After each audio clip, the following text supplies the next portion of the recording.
She discovered she was pregnant the same night she watched the man she loved order an execution.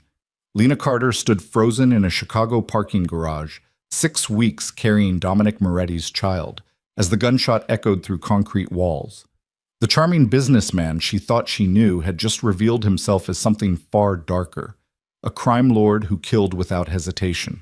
By sunrise, she would drain her bank account and vanish without a trace, rebuilding her life in rural Tennessee under a false name. But 9 months later, exhausted and bleeding in a small-town hospital, Lena would learn the terrifying truth. Dominic had been watching her the entire time. Stay until the end to see how this story unfolds, and drop a comment with your city so I can see how far this tale has traveled. The first time Lena Carter truly saw Dominic Moretti, she was already 6 weeks pregnant with his child. Not the version of him she'd known for 8 months, the one who remembered how she took her coffee, who sent flowers to her classroom on Fridays, who kissed her like she was something precious he'd finally found after years of searching. The real Dominic. The one standing in a dimly lit parking garage at 11:43 on a Thursday night, his Italian leather shoes pristine against oil-stained concrete, calmly instructing 2 men to put a bullet in someone's head. Lena's hand instinctively moved to her stomach, though there was nothing to see yet. Nothing except the positive pregnancy test she'd taken that morning, still hidden in her purse, the secret she'd planned to share over the dinner reservation Dominic had made at that French place on Michigan Avenue. The dinner she'd never make it to. She'd followed him on impulse, concern overriding common sense when he'd received that phone call during their afternoon together and left her apartment with an expression she'd never seen before. Cold, focused, dangerous. She told herself she was being paranoid, that the weird feeling in her gut was just early pregnancy hormones making her anxious. She'd been so catastrophically wrong. Marcus knew the rules, Dominic's voice carried across the garage, smooth and controlled as always, but lacking any trace of the warmth she'd grown addicted to. He broke them. Actions have consequences. The man on his knees, Marcus apparently, was crying, begging. His words echoed off concrete pillars, desperate pleas that made Lena's throat close up. "Please, Dom, please. I've got kids, man. I've got kids." You should have thought about them before you started skimming from the Northwest Territory. Dominic checked his watch. A Patek Philippe she'd admired countless times, usually right before he'd pull her into bed. We're already behind schedule. Lena's vision blurred. This couldn't be real. This had to be some terrible nightmare, the kind where you wake up gasping and grateful it was only your subconscious playing tricks. But the cold November air biting through her coat was real. The distant sound of traffic from the street above was real. The gun one of Dominic's men pulled from his jacket was horrifyingly, devastatingly real. "Wait," Marcus's voice cracked. "Wait, please." The gunshot was louder than Lena expected, sharper. It punched through the air and seemed to reverberate inside her chest cavity, stopping her heart for one infinite second. Marcus crumpled. And Dominic didn't even flinch. He simply nodded to his men, straightened his cuffs, and turned to leave. Lena stumbled backward, her heels scraping against concrete. The sound was barely audible, but in that moment it might as well have been a scream. Dominic's head snapped in her direction. Their eyes met across 30 feet of underground parking garage, across the chasm of everything she'd believed about him, across the life she'd imagined they might build together. For 3 seconds that stretched into eternity, neither of them moved. Then Lena ran. She didn't remember getting to her car, didn't remember the drive back to her apartment in Lincoln Park, didn't remember anything except the sound of that gunshot and the absolute emptiness in Dominic's eyes as he'd watched a man die. Her hands shook so violently she could barely get her key in the lock. Inside, she locked every deadbolt, drew every curtain, then stood in her darkened living room trying to remember how to breathe. Her phone buzzed. "Dominic, we need to talk." Then again. "Dominic. Lena, please, let me explain." And again. "Dominic, I'm outside your building. Just give me 5 minutes." She looked at the pregnancy test in her purse, at the life growing inside her that was half his, half hers, half everything she'd wanted, and half something she couldn't even name. By sunrise, Lena had made 3 decisions. First, she would never tell Dominic Moretti about this baby. Second, she would disappear so completely that even a man with his resources couldn't find her. Third, She would do whatever it took to protect her child from the world she'd accidentally stumbled into. At 6:15 a.m., she walked into her bank and withdrew every penny from her savings account. $12,000, the result of 5 years of teaching elementary school and living below her means. Not much, but enough for a head start. By 7:30, she had loaded everything essential into her 10-year-old Honda Civic: clothes, documents, her mother's jewelry, the ultrasound appointment card she'd scheduled for next week. The apartment she left behind still held traces of Dominic everywhere.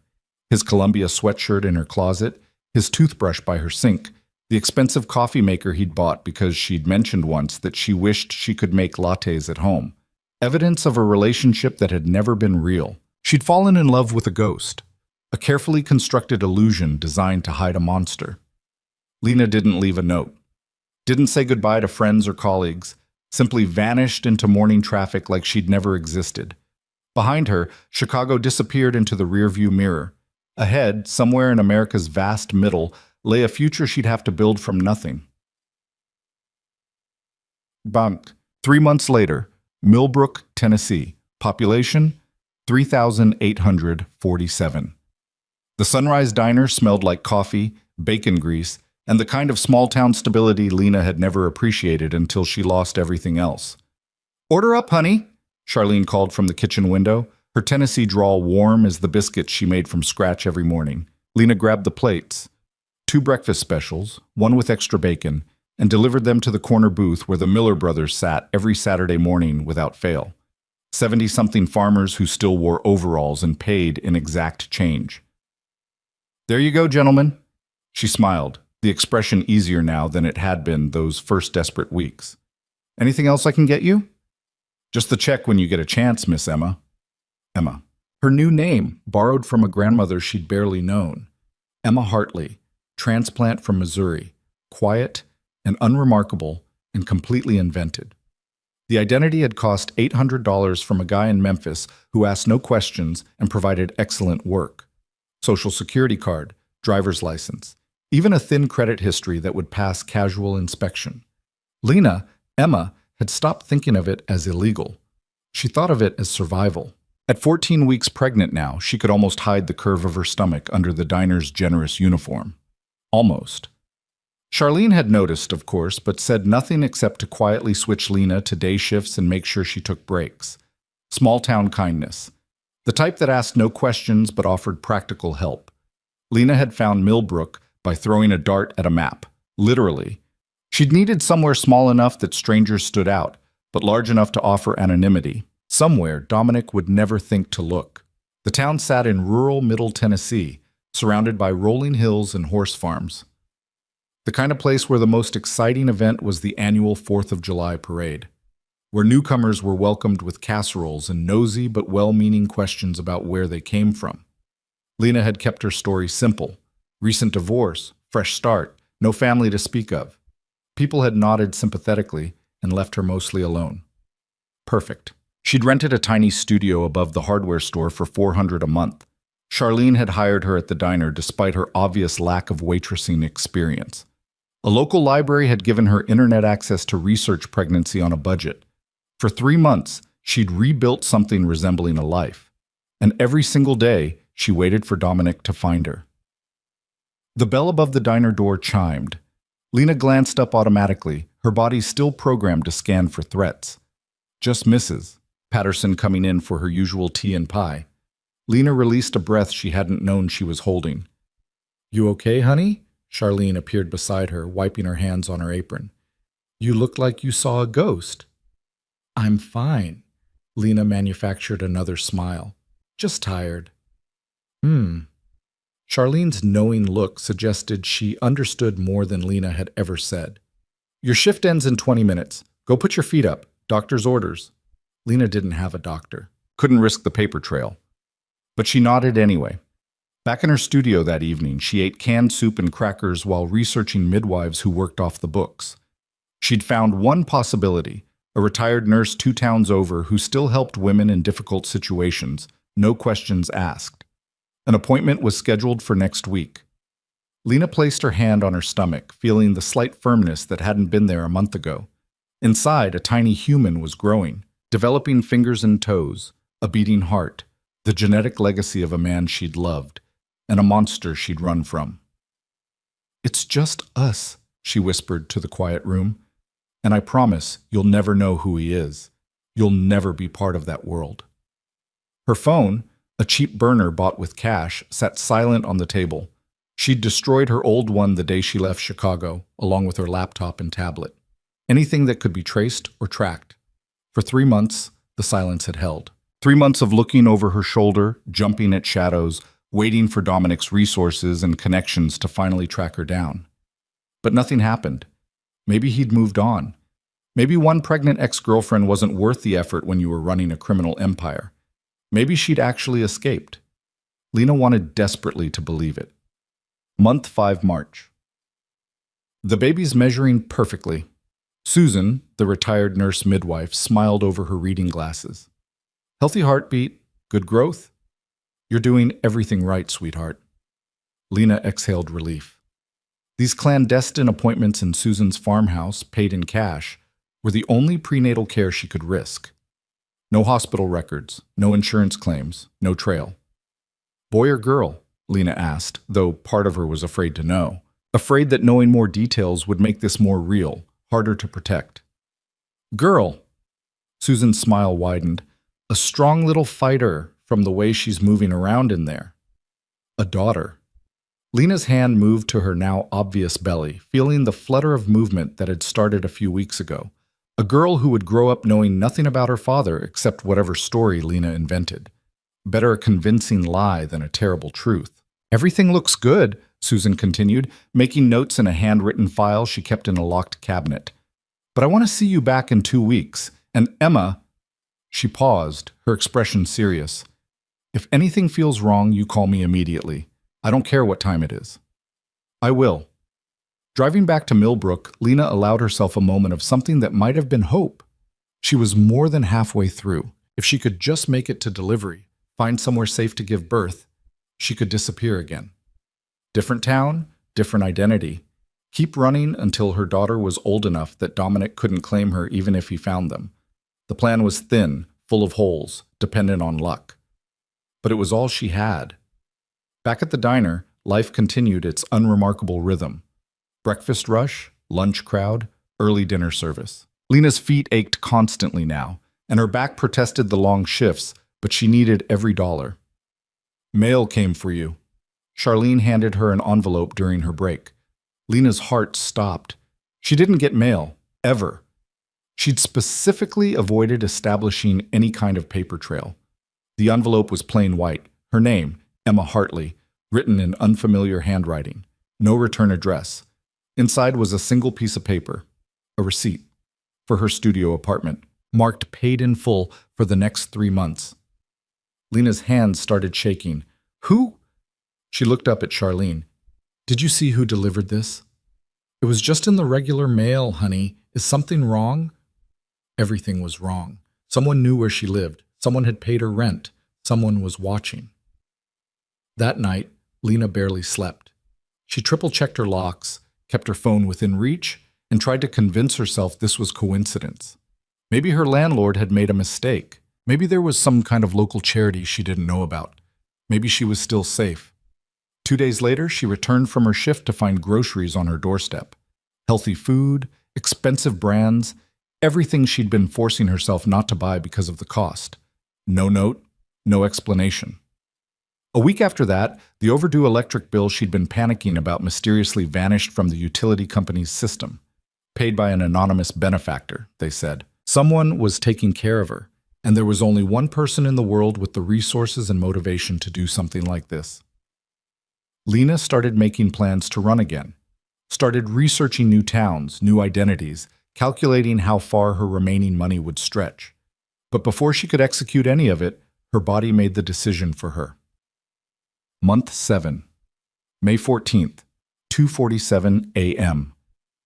The pain woke her from restless sleep. Sharp, wrong, too early. Lena stumbled to the bathroom and saw blood. Not spotting, not something that could be ignored or explained away. Real blood. Emergency blood. With shaking hands, she called Susan. "I'm coming to get you," the midwife said immediately, her calm voice the only stable thing in Lena's tilting world. "Don't move. I'll be there in 20 minutes." But 20 minutes was too long. The pain intensified, the bleeding got worse, and Lena knew with terrible certainty that something was catastrophically wrong. She called 911. The ambulance ride was a blur of pain and terror, EMTs asking questions she could barely answer, bright lights and urgent voices, and the overwhelming fear that she was losing her daughter before they'd ever met. "We need to do an emergency C-section," a doctor was saying, her face swimming above Lena's. "The placenta has abrupted. We need to get the baby out now. It's too early. She's 32 weeks, viable, but every minute counts." Then chaos. Rushing through hallways, harsh lights overhead, someone putting a mask over her face, telling her to count backward. Lena's last conscious thought was a prayer to anyone listening that her daughter would survive. Heck, she woke to beeping machines and fluorescent lights. For a confused moment, she didn't remember where she was or why everything hurt. Then it crashed back. The blood. The ambulance. The emergency surgery. "My baby." Lena tried to sit up, pain screaming through her abdomen. "She's alive." A nurse appeared, gently pressing her back down. 3 pounds, 8 ounces, small but breathing on her own. "She's in the NICU, but the doctors are optimistic." Lena started crying. Relief, terror, exhaustion, all of it pouring out at once. "You saved her life by calling when you did," the nurse continued. "Another hour and we might have lost you both." They let her see her daughter 2 hours later, wheeling Lena's bed into the NICU. The baby was impossibly tiny, surrounded by wires and monitors, but she was breathing, moving, alive. "Have you picked a name?" a different nurse asked gently. Lena stared at her daughter through the plastic incubator, at this tiny person she'd spent 7 months hiding and protecting. "Maya," she whispered. "Her name is Maya." For 3 days, Lena lived in a haze of recovery and cautious hope. Maya was stable, gaining weight. The doctors talked about maybe 6 weeks in the NICU, then they could go home. Lena started making plans. She'd wait until Maya was released, then they'd leave Tennessee entirely. Maybe the Pacific Northwest, somewhere she could truly disappear. On the 4th day, exhausted from another night of waking every 2 hours to pump milk for Maya, Lena dozed in her hospital bed. She woke to the sound of her door opening. At first, she thought it was another nurse. They came and went constantly, checking vitals, bringing medications. Then she saw who was standing in the doorway. Dominic Moretti looked exactly the same as the last time she'd seen him. Perfectly tailored suit, dark hair styled just so, that handsome face that had made her believe in fairy tales. Except his eyes. His eyes were different. Haunted. Desperate. "Hello, Lena," he said quietly. Her heart stopped. "How—" Her voice came out as a broken whisper. "How did I find you?" He stepped into the room, and she noticed the exhaustion around his eyes, the tension in his shoulders. "I never lost you. Not for a single day." The words didn't make sense. 7 months. 7 months of hiding and planning and running. "You've been watching me?" "Protecting you." He moved closer to her bed, making sure you were safe, that you had what you needed. The rent, the groceries, the paid bills, all of it, all along. The baby, Lena's hand instinctively moved to her empty stomach. "Maya," Dominic's expression softened. 3 pounds, 8 ounces. Born at 3:47 a.m. on May 14th. Currently stable in the NICU. He knew everything. Not just that she'd been pregnant, but every detail about their daughter. "I want you to leave." Lena's voice shook. "I want you to walk out of here and never come near us again." "I can't do that." "Yes, you can. You can choose to let us go." "Lena." He sat in the chair beside her bed, uninvited. "Do you know what's been happening in Chicago since you left?" She didn't want to know, didn't want any connection to that world. "Vincent Calabrese has been making moves," Dominic continued anyway. "He knows about you. He's known since the week after you disappeared, and the only reason you're still alive is because I made it very clear what would happen to anyone who touched you." Lena's blood went cold. "You're lying." "I wish I was." He pulled out his phone, showed her a photo.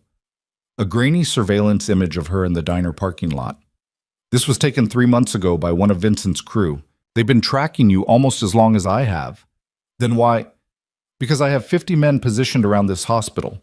Because I've spent the last 7 months ensuring that anyone who came near you ended up in the river.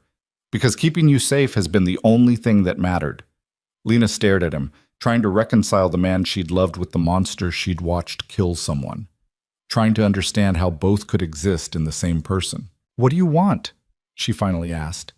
Dominic's jaw tightened. "I want you to come home. Both of you.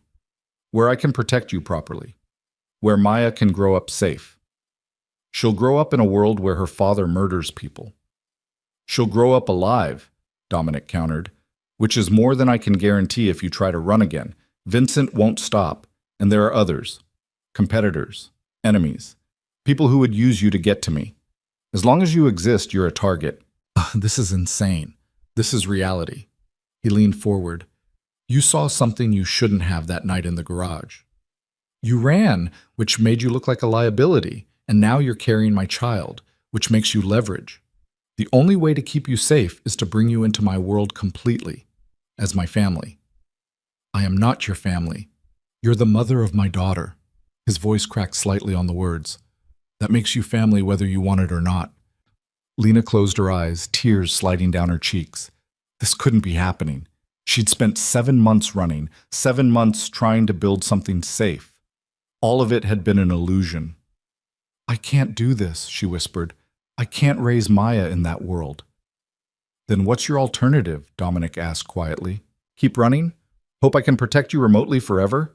Wait until someone gets past my men and puts a bullet in your head while you're serving coffee?" "Stop. These are the choices, Lena. Come back to Chicago with me. Let me keep you both safe in the only way I know how. Or refuse and spend the rest of your life looking over your shoulder, wondering which day someone will finally get through." She wanted to tell him to go to hell, wanted to believe she could still find a way out, but she'd seen the photo, heard the exhaustion in his voice that suggested 7 months of constant vigilance. "If I agree," she said slowly, "I want terms." Something flickered in Dominic's eyes, surprise, maybe, or hope. "Name them." "I want my own money. My own accounts that you can't touch. I want to finish my teaching degree. And I want Maya to have as normal a life as possible. No exposure to your business, no knowledge of what you really do." "Done." The answer came too quickly, too easily. "You're agreeing to all that?" "Lena." He looked at her with an intensity that was almost painful. "I've spent 7 months keeping you alive from 1,000 miles away. Do you really think I won't agree to whatever terms you set if it means I can do it properly?" "What about love?" The question escaped before she could stop it. "You never mentioned love." Dominic was quiet for a long moment. "I watched you on security cameras for 7 months, he finally said. Saw you working yourself to exhaustion at that diner. Saw you counting pennies in the grocery store, choosing between food and vitamins. Saw you crying alone in that studio apartment, trying to be brave." He paused. "Love is the wrong word for what I feel. It's too small, too simple." "Then what is it?" "Necessity." His dark eyes held hers. "You and Maya are my North Star now. Everything else is just noise." It wasn't a declaration of love. Wasn't even close to the romantic future Lena had once imagined. But it was honest. And honesty, she was learning, was worth more than pretty lies.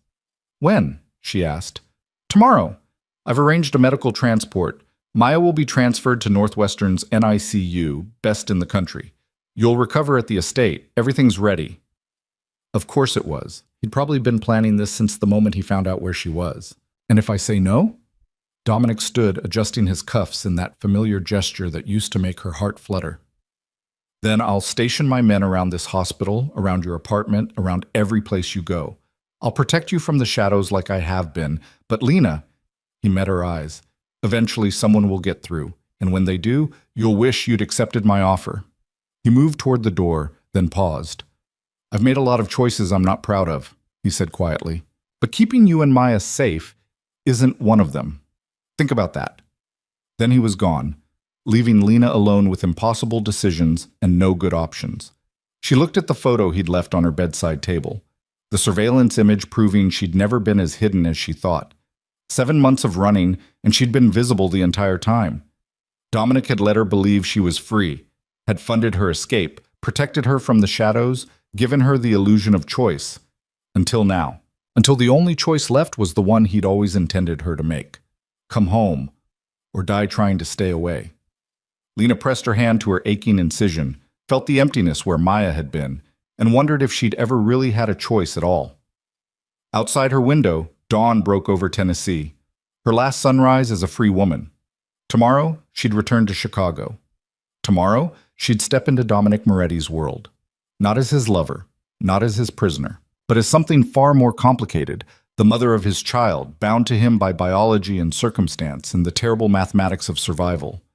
The question that kept her awake until the nurses came with morning medications was simple. How long until the cage he'd built felt like home? And what would be left of her when it did? The medical transport helicopter touched down on Northwestern Memorial Hospital's rooftop at exactly 3:47 in the afternoon, 24 hours after Dominic's ultimatum. Lena watched through the window as a full medical team rushed toward the aircraft, their coordination suggesting this wasn't their first high-stakes transfer. Maya, still impossibly small in her specialized incubator, was transferred with the kind of precision that came from either extensive practice or significant financial motivation. Probably both. "We've got her, Ms. Carter." The lead neonatologist, Dr. Sarah Chen, according to her badge, offered a reassuring smile. "She'll be in excellent hands. Our NICU is one of the finest in the world." Lena wanted to argue that she was Emma Hartley, not Lena Carter, that her carefully constructed identity should still mean something, but the pretense felt pointless now. Dominic had stripped away 7 months of hiding in a single conversation. Her own ambulance followed 20 minutes later, the ride significantly less dramatic than her emergency arrival in Tennessee. This time she was stable, recovering, just another post-surgical patient being transferred between facilities. Except for the black SUVs that flanked the ambulance on both sides, except for the way the hospital staff moved with military efficiency, except for the unmistakable presence of armed security disguised as orderlies and maintenance workers. Dominic's protection wasn't subtle. It was absolute. Northwestern's private wing was nothing like the small-town Tennessee hospital. Here, everything gleamed with expensive modernity. The room they wheeled her into was more luxury hotel suite than medical facility. Hardwood floors, elegant furniture, windows overlooking Lake Michigan. A gilded cage, just as promised. "Someone will be up with your belongings shortly," a nurse informed her. "And Mr. Moretti left instructions that you're to have anything you need, anything at all." Lena nodded numbly. What she needed was to wake up from this nightmare, to rewind 7 months and never follow Dominic into that parking garage, to have the luxury of ignorance. But time only moved forward. The door opened again 30 minutes later. Not a nurse this time. Dominic entered carrying a designer bag Lena recognized as prohibitively expensive. He set it on the chair, his movements careful, almost cautious. "Your things from Tennessee are being packed and shipped," he said. "But I thought you might want some immediate necessities." Lena stared at the bag. "I don't want your money." "It's not about want. It's about need." He gestured to her hospital gown. "When you're cleared to leave this room, you'll need clothes. When Maya comes home, she'll need a nursery. These are logistics, Lena, not gifts." "Everything with you is a transaction." Something flickered across his face. "Not everything." She wanted to ask what he meant, but exhaustion was pulling at her. The surgery, the transfer, the complete upheaval of everything she'd built, it was too much. "I want to see Maya," she said instead. "The doctors want you to rest for a few more hours. Then I'll take you to her myself." "I don't need your permission." "No." Dominic moved closer to her bed. "You need your strength. Maya needs you healthy, so rest. Doctor's orders." He turned to leave, then paused at the door. "There's a phone in the bag. Your number is the only one programmed in it. If you need anything, you call me directly." Then he was gone, leaving Lena alone with her thoughts and the stunning view of a city she'd fled 7 months ago. She opened the designer bag. Inside were clothes in exactly her size, toiletries from expensive brands, and a smartphone that probably cost more than 2 months of her diner wages. The lock screen showed a single contact. Dominic. No escape routes programmed in, no emergency alternatives, just him. Lena fell asleep hating how comfortable the hospital bed was. She woke to darkness outside her windows and Dr. Chen entering with a tablet. "Good news," the doctor said with genuine warmth. "Maya's settled in beautifully. All her vitals are stable and she's tolerating her feeds well. Would you like to see her now?" Finally, something that didn't feel like a negotiation. They wheeled Lena through pristine hallways to the NICU, where Maya lay in an incubator that looked significantly more advanced than the Tennessee one. More monitors, more technology, more everything. "You can touch her through the ports," Dr. Chen explained. "We encourage skin-to-skin contact as much as possible." Lena slipped her hand through the opening, felt Maya's impossibly tiny fingers wrap around one of hers. That grip, so small, so determined, shattered something inside her chest. "She's strong," Dr. Chen observed. "Stronger than many babies born at 32 weeks. You did well, keeping yourself healthy during the pregnancy." Lena thought of the canned soup dinners, the skipped meals when money was tight, the constant stress of hiding. She'd done her best with impossible circumstances. How long until she can come home? If she continues progressing like this, maybe 4 weeks? Possibly less. 4 weeks. A month of living in Dominic's world before Maya even left the hospital. "Miss Carter?" Dr. Chen touched her shoulder gently. "I know this situation is complicated, but whatever else is happening, your daughter is getting the best possible care. Focus on that." Lena nodded, not trusting her voice. She stayed with Maya for 2 hours, talking softly about nothing and everything. About the life she'd planned in Tennessee, the future she'd imagined. About how none of it had worked out, but they were together and alive, and that had to be enough. When exhaustion finally forced her back to her room, she found Dominic waiting in the chair by her window. "You should be resting," she said, more from habit than concern. "So should you." He stood as nurses helped her back into bed. "But I imagine sleep isn't coming easily." "Not particularly." Once they were alone again, Dominic pulled the chair closer to her bedside. The proximity should have felt threatening.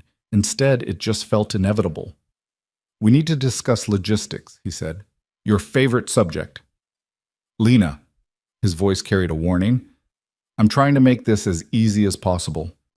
"Easy would be letting us go." "Easy would get you killed." He leaned forward. "Vincent Calabrese isn't the only threat. There are 3 other families who would love nothing more than to use you as leverage against me. And now that Maya exists, the stakes are exponentially higher." Lena's hand instinctively moved to her incision. "What exactly do these people want?" "Territory, power, the usual." Dominic's expression darkened. "I've been consolidating control in Chicago for 5 years. That doesn't happen without making enemies. So your solution is to make me and Maya targets by association?" "My solution is to make you untouchable." He pulled out his phone, showed her a photo of a massive estate behind iron gates. "This is where you'll live. 30-acre compound in Lake Forest. 24-hour security, state-of-the-art surveillance, staff vetted by people I trust with my life." The house looked like something from a magazine. Beautiful and cold and completely removed from anything Lena had ever known. A prison with nice landscaping. A home with protection. Dominic swiped to another photo, a nursery decorated in soft yellows and grays. Maya's room. "I had designers work from standard nursery layouts, but if you want changes, tell me." Lena stared at the image. It was perfect. Exactly what she might have chosen herself if she'd had unlimited resources. Which made it worse somehow. "You planned all this while I was in Tennessee." "I planned for every possible scenario," Dominic corrected. "This was always the most likely outcome." "You mean you always intended to force me back?" "I intended to keep you alive." His jaw tightened. Everything else was secondary. Lena closed her eyes, trying to organize her thoughts into something coherent. "What happens when Maya gets older, when she starts asking questions?" "We tell her the truth, age-appropriately." "The truth that her father runs a criminal empire?" "The truth that her father does complicated work to keep her safe." Dominic stood, paced to the window. "Lena, I'm not going to lie to our daughter, but I'm also not going to expose her to violence or danger. There's a middle ground." "In your world, there is no middle ground." "Then I'll create one." He turned back to face her. I've already started restructuring operations, moving into legitimate businesses. It won't happen overnight, but Maya will grow up with options. Real options. Lena wanted to believe him. Wanted to think a man who casually ordered executions could somehow transform into a regular father. But she'd seen his eyes in that parking garage, seen the absolute absence of hesitation. What happened to Marcus? She asked suddenly. The man you killed. Dominic went very still. You want to discuss this now? I want to know who I'm trusting with my daughter's life. He was quiet for a long moment, his expression unreadable. Marcus was skimming from operations in the Northwest Territory, he finally said. Over 18 months, he stole nearly $2 million, money that was supposed to fund legitimate businesses, pay employees, support families. So you killed him. So I enforced consequences that everyone in my world understands. Dominic's voice remained level. If I'd let it slide, 3 other territory managers would have started stealing within a week. Weakness invites chaos. Chaos gets people killed. That's a justification, not an explanation. It's reality. He moved closer again. You want me to say I enjoyed it? I didn't. You want me to say I regret it? I don't. Marcus knew the rules. He broke them. What happened next was inevitable. Lena felt sick. Not because of what he'd done, she'd had 7 months to process that, but because of how calmly he explained it, how thoroughly he believed his own logic. How many people have you killed? She whispered. Do you really want that answer? Yes. Dominic studied her face, looking for something. Directly. 7. Ordered? More than I can count without checking records. The number should have shocked her. Should have sent her screaming for security, demanding protection from this monster. Instead, she just felt tired. And you expect me to raise Maya in your world. I expect you to raise Maya in safety, Dominic corrected quietly. Everything else is negotiable. A nurse knocked, breaking the tension. Ms. Carter, time for your evening medications. Dominic stepped back, his professional mask sliding into place. I'll let you rest. But Lena, think about what I said. Think about what's actually at stake. After he left, Lena took her medications and tried to sleep. But her mind kept circling the same impossible question. How do you protect your daughter from danger when the danger is her own father? The next morning brought visitors Lena hadn't anticipated. Ms. Carter, this is Margaret Chen, no relation to Dr. Chen. A nurse introduced an elegant woman in her 60s. She's here to discuss some domestic arrangements. Margaret smiled warmly, carrying a leather portfolio.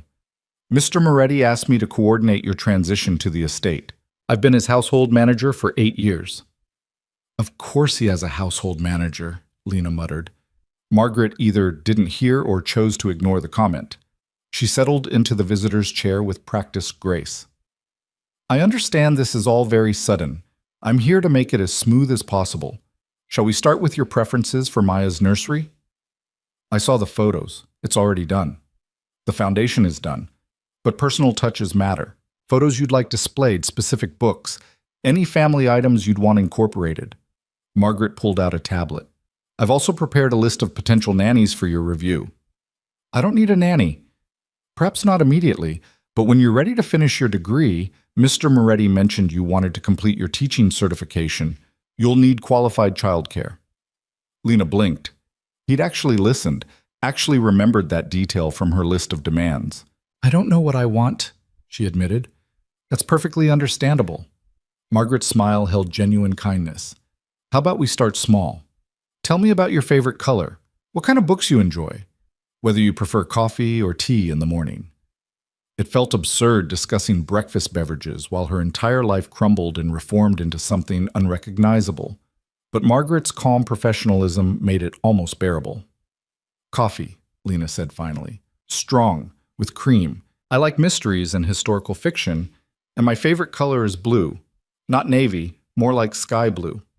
Margaret made notes. Excellent.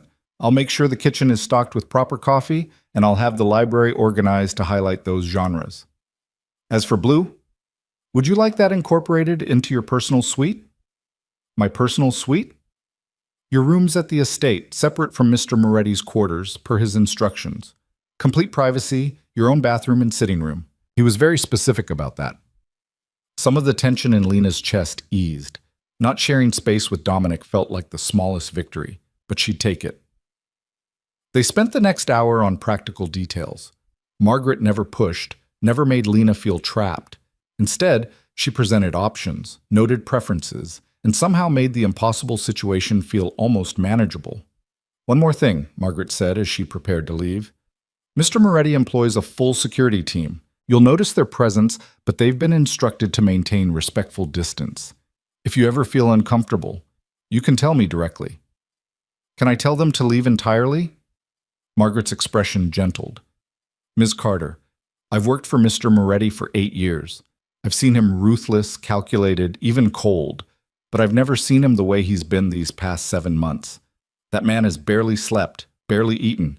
He's been running himself into the ground, keeping you safe. That's not my responsibility.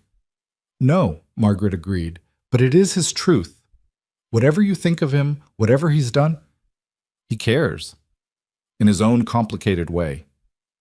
After Margaret left, Lena sat with those words. Dominic cared, in a possessive, controlling, fundamentally dangerous way. But perhaps it was still care, perhaps that had to be enough. Dr. Chen cleared her for short walks that afternoon. Lena immediately headed to the NICU, needing the grounding presence of her daughter. She found Dominic already there. He stood outside Maya's station, his hand pressed against the glass, watching their daughter with an expression Lena had never seen before. Vulnerable, awed, almost afraid. They said she opened her eyes today, he said without turning around. I missed it. Lena moved to stand beside him. There will be other firsts. Will there? He finally looked at her.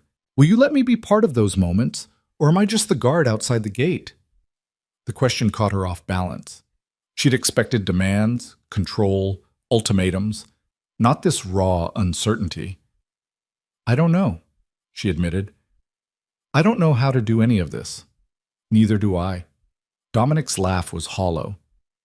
I can negotiate territory deals and manage complex operations. But this? A daughter? I'm completely out of my depth. It was possibly the most honest thing he'd ever said to her. They stood in silence, watching Maya sleep, both of them navigating impossible terrain. My father was a monster, Dominic said quietly. Brutal, paranoid, cruel. He died when I was 16, and I swore I'd never become him. And yet you run his empire. I run it differently. Less violence, more strategy. I've cut enforcement actions by 60% in 5 years. He paused. That doesn't make me innocent, but it makes me better than what came before. Lena wanted to argue, wanted to point out that less violent still meant violent, but she was so tired of fighting. What do you want from me, Dominic? Really? He turned to face her fully. I want you to give us a chance, not to love me. I lost that right in the parking garage, but to build something functional, something that gives Maya stability. Functional, Lena repeated. What a romantic goal. Romance got us into this situation. Maybe practical will get us through it. There was logic in that, terrible as it was. I have conditions, Lena said. More than what I listed yesterday. Name them. I want weekly meetings where we discuss Maya's care. Equal say in decisions about her life. And I want you to be honest with me. Always. No more surveillance I don't know about. No more secrets. Dominic considered this. Agreed. With one addition. What? You stop planning to run. His dark eyes held hers. I know you, Lena. You're already looking for exits, calculating escape routes. Stop. Commit to trying this, and I'll commit to earning your trust. It felt like a trap. Like a green would seal her fate forever. But looking at Maya through the glass, Lena realized her fate was already sealed. The moment she'd decided to keep this baby, she'd bound herself to Dominic Moretti. The only question was whether she'd fight that reality or find a way to survive it. 6 months, she said. I'll give this 6 months. But if it's not working, if Maya's in danger or I can't handle your world, we renegotiate. Fair enough. Dominic extended his hand. Lena stared at it. Shaking his hand felt symbolic, binding, but refusing felt childish. She took his hand, His grip was warm, firm, careful. 6 months, he agreed. They were released from the hospital 3 days later. Maya would remain in the NICU for a few more weeks, but Lena was cleared to recover at home. Home. The word felt foreign applied to Dominic's estate. The drive to Lake Forest took 40 minutes, black SUVs flanking them on both sides. Lena watched Chicago's skyline give way to wealthy suburbs, manicured lawns, the kind of prosperity she'd never imagined being part of. The estate was even more impressive in person. Iron gates opened onto a long driveway lined with old-growth trees. The house itself was modern but warm, all windows and stone in elegant proportions, nothing like a crime lord's fortress. Everything like a family home.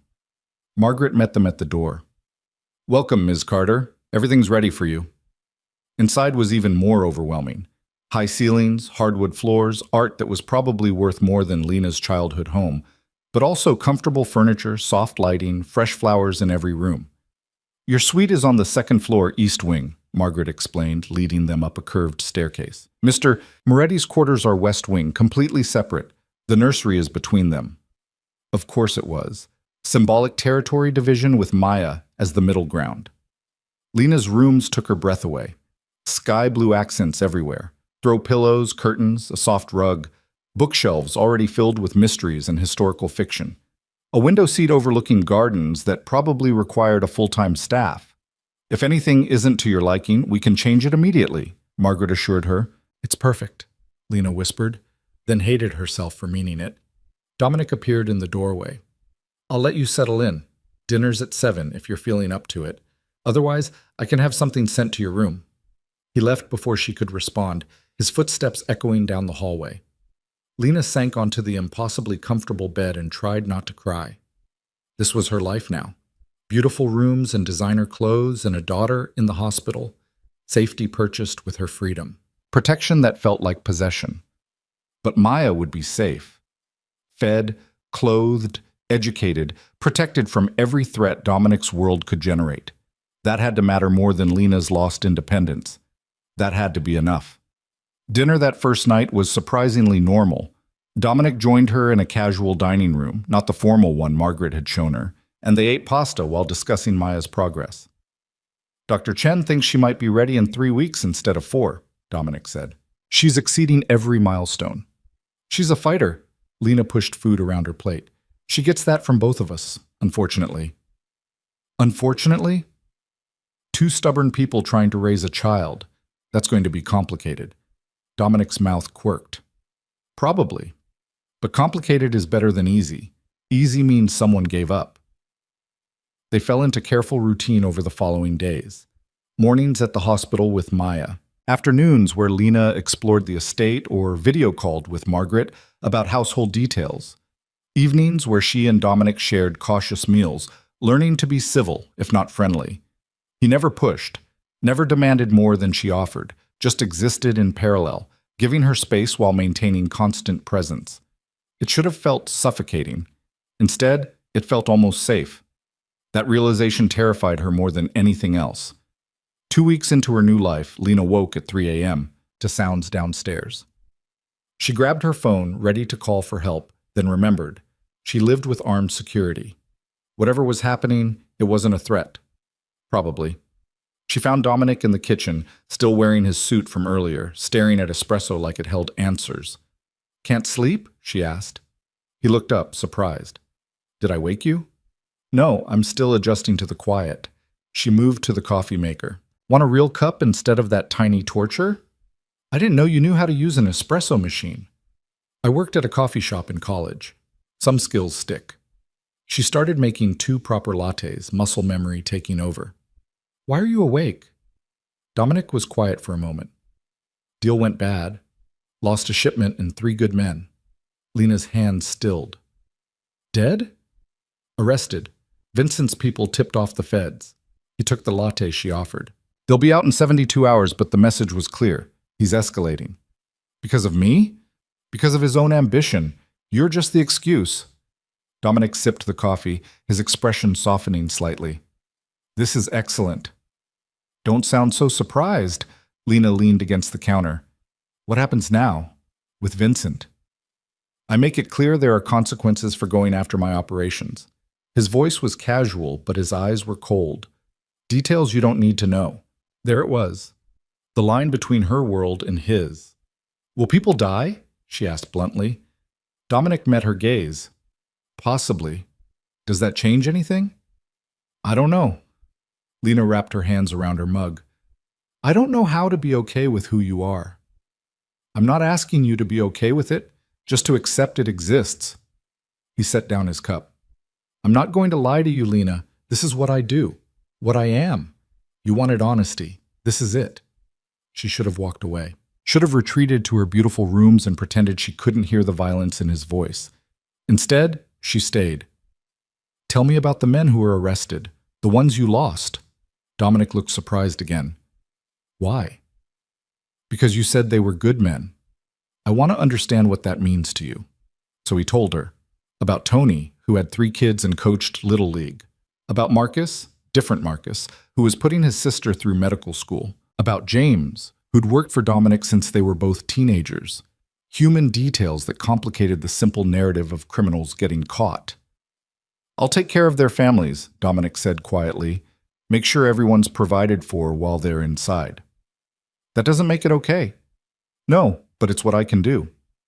They finished their coffee in silence that felt less hostile than before, less like enemies forced into proximity, more like 2 people navigating impossible circumstances.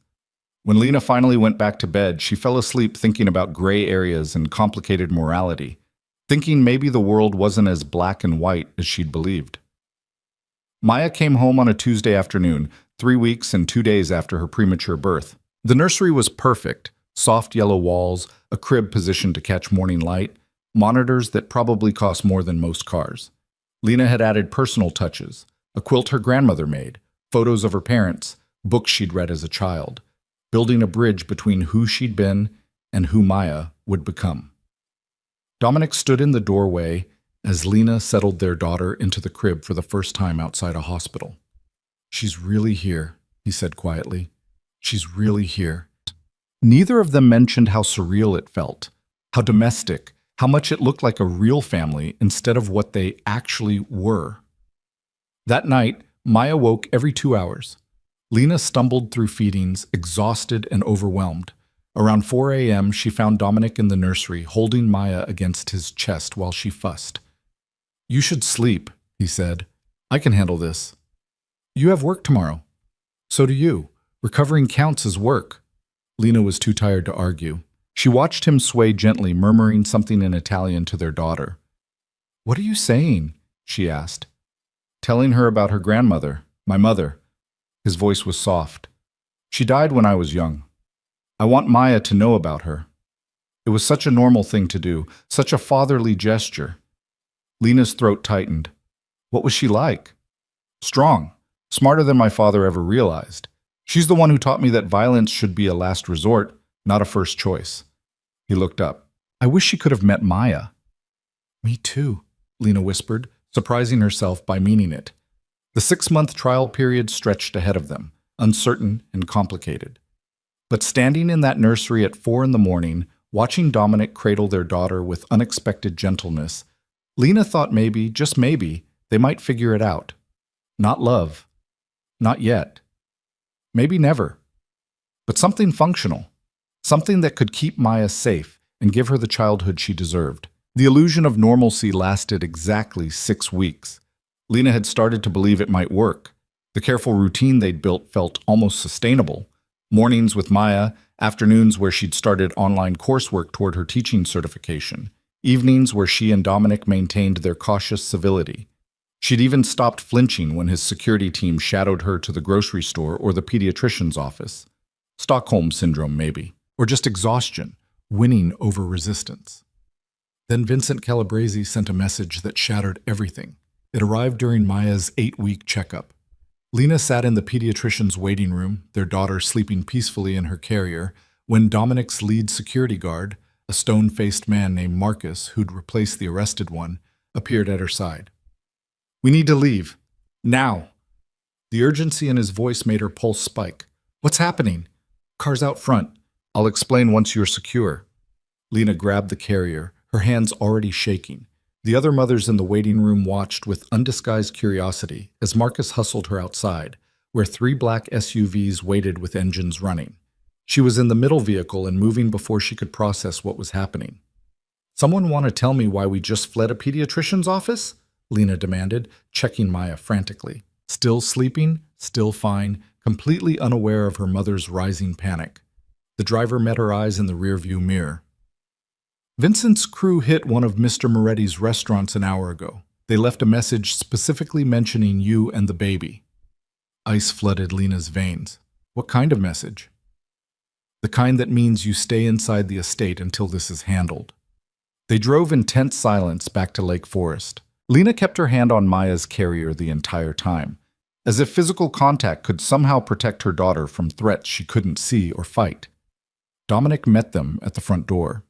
His expression was controlled, but Lena had learned to read the tension in his shoulders, the coldness in his eyes that meant someone was about to suffer. "Are you both okay?" He took Maya's carrier, his hands gentle, despite the fury radiating from him. "We're fine. What the hell is going on? Inside first, then we'll talk." Margaret appeared to take Maya upstairs for her nap. Lena wanted to protest, wanted to keep her daughter close, but the look on Dominic's face suggested whatever conversation was coming needed to happen away from the baby. He led her to his office, a room she'd never entered before. Dark wood, leather furniture, floor-to-ceiling bookshelves that probably hid a dozen secrets. He poured 2 glasses of whiskey without asking, handed her one, then drained his own in a single swallow. "Vincent sent 4 men into Giovanni's during the lunch rush," he said flatly. "They fired shots into the ceiling, cleared the place out, then spray-painted a message on the wall." "What did it say?" Dominic pulled out his phone, showed her a photo that made her stomach turn. "Pretty family you've got, Moretti. Be a shame if something happened." Below the words was a grainy photograph of Lena and Maya leaving Northwestern Hospital weeks ago. "He's been watching us," Lena whispered. "He's been probing for weaknesses." This was him announcing he found one. Dominic set down his phone with controlled precision. "I'm handling it." "How?" "You don't want those details. Stop protecting me from reality. What are you going to do?" Dominic looked at her for a long moment. "I'm going to make it very clear that threatening my family has consequences, permanent ones." The word family hung between them, complicated and loaded. They weren't a family. Not really. They were 2 people bound by biology and circumstance, playing house in a gilded cage. But Maya made them something, some configuration that didn't have a clean label. "Will people die?" Lena asked, echoing their middle-of-the-night kitchen conversation. "Yes." The certainty in his voice should have horrified her. Instead, she felt something darker, something that recognized the cold mathematics of survival. "Will we be safe after?" "Safer. Vincent needs to understand there are lines even he can't cross." Dominic moved to the window overlooking the grounds. "I've been trying to de-escalate for months, but he's interpreting restraint as weakness. So you're going to show him strength. I'm going to show him annihilation." He turned back to her. "Which means you and Maya need to stay inside this estate until it's done. No exceptions." Lena wanted to argue, wanted to assert her independence, insist she wouldn't be imprisoned, but she'd seen the photograph, seen proof that Vincent's men had been close enough to capture her and Maya on camera, close enough to do far worse. "How long?" she asked quietly. "A week, maybe less. And then? Then Vincent will either back down or be removed from the equation entirely." Dominic's expression was carved granite. "Either way, you'll be safe." He left her alone in his office, presumably to coordinate whatever violence he had planned. Lena sank into his leather chair, still holding the untouched whiskey, and tried to figure out how she felt about any of this. Terrified, obviously. For Maya, for herself, for the future they were supposed to be building. But underneath the fear was something else. Something that whispered she'd chosen this world when she agreed to stay. That accepting Dominic's protection meant accepting his methods. That maybe she was more complicit than she wanted to admit. The week that followed was surreal. The estate transformed into a fortress. Additional security appeared, patrols doubled, every entrance monitored with military precision. Lena stayed inside as ordered, watching the world through expensive windows while Dominic disappeared for hours at a time.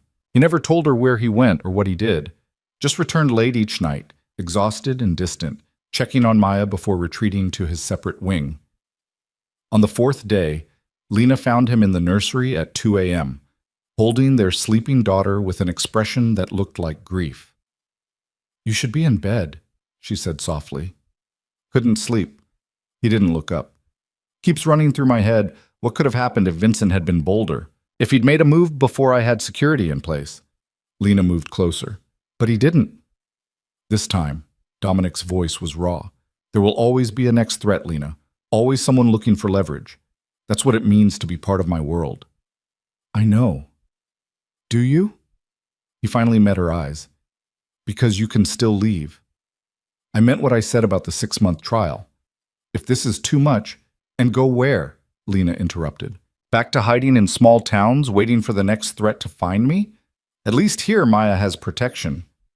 "Maya has protection anywhere I am, but you deserve more than a life defined by my enemies." It was possibly the most selfless thing he'd ever said to her. The admission that keeping them close might be selfish rather than practical. "What happened today?" Lena asked. "With Vincent." Dominic was quiet for a moment, carefully placing Maya back in her crib. "We had a conversation. He understands the boundaries now." "Did anyone die?" "Not today." The non-answer was answer enough. Whatever Dominic had done, it had involved enough violence to send a message without triggering all-out war. "I should feel guilty," Lena said. "That violence is being done in my name." "But you don't." "No." She met his gaze. "Does that make me a terrible person?" "It makes you honest." Dominic moved toward the door, paused. "For what it's worth, I don't enjoy this. The threats, the violence, the constant calculation. But it's the only language men like Vincent understand." "What about men like you?" The question stopped him. "What do you mean?" "What language do you understand? What would it take for you to choose a different path?" Dominic looked at her with an expression she couldn't read. "I don't know. But I'm starting to think I want to find out." He left her standing in the nursery, moonlight streaming through expensive windows, wondering what it meant that his answer had sounded almost hopeful. The crisis with Vincent ended not with a bang, but with a carefully orchestrated press conference. 3 days after their nursery conversation, Dominic announced a major expansion of his legitimate restaurant holdings, a partnership with the Calabrese family that would bring both operations under a single corporate umbrella. Lena watched the news coverage from the estate's living room, trying to decode what she was seeing.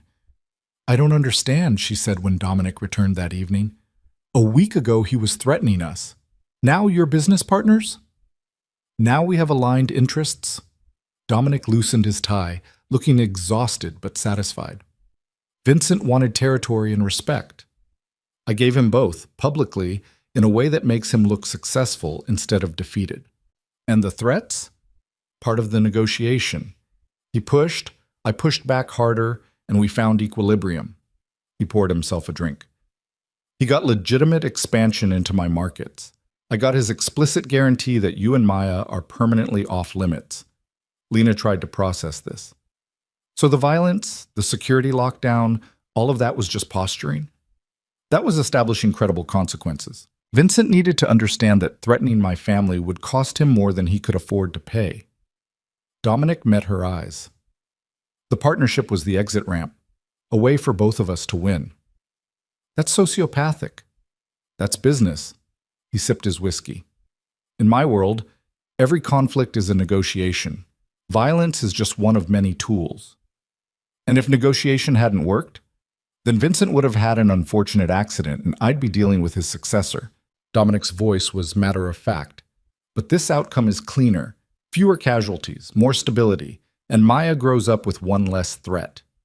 Lena should have been horrified by the casual way he discussed potential murder. Instead, she found herself analyzing the strategy, understanding the cold logic. When had she started thinking like him? The question haunted her through the following weeks as life returned to their careful normal. Maya grew, hit her developmental milestones right on schedule. Lena progressed through her online coursework, surprising herself by enjoying the intellectual challenge.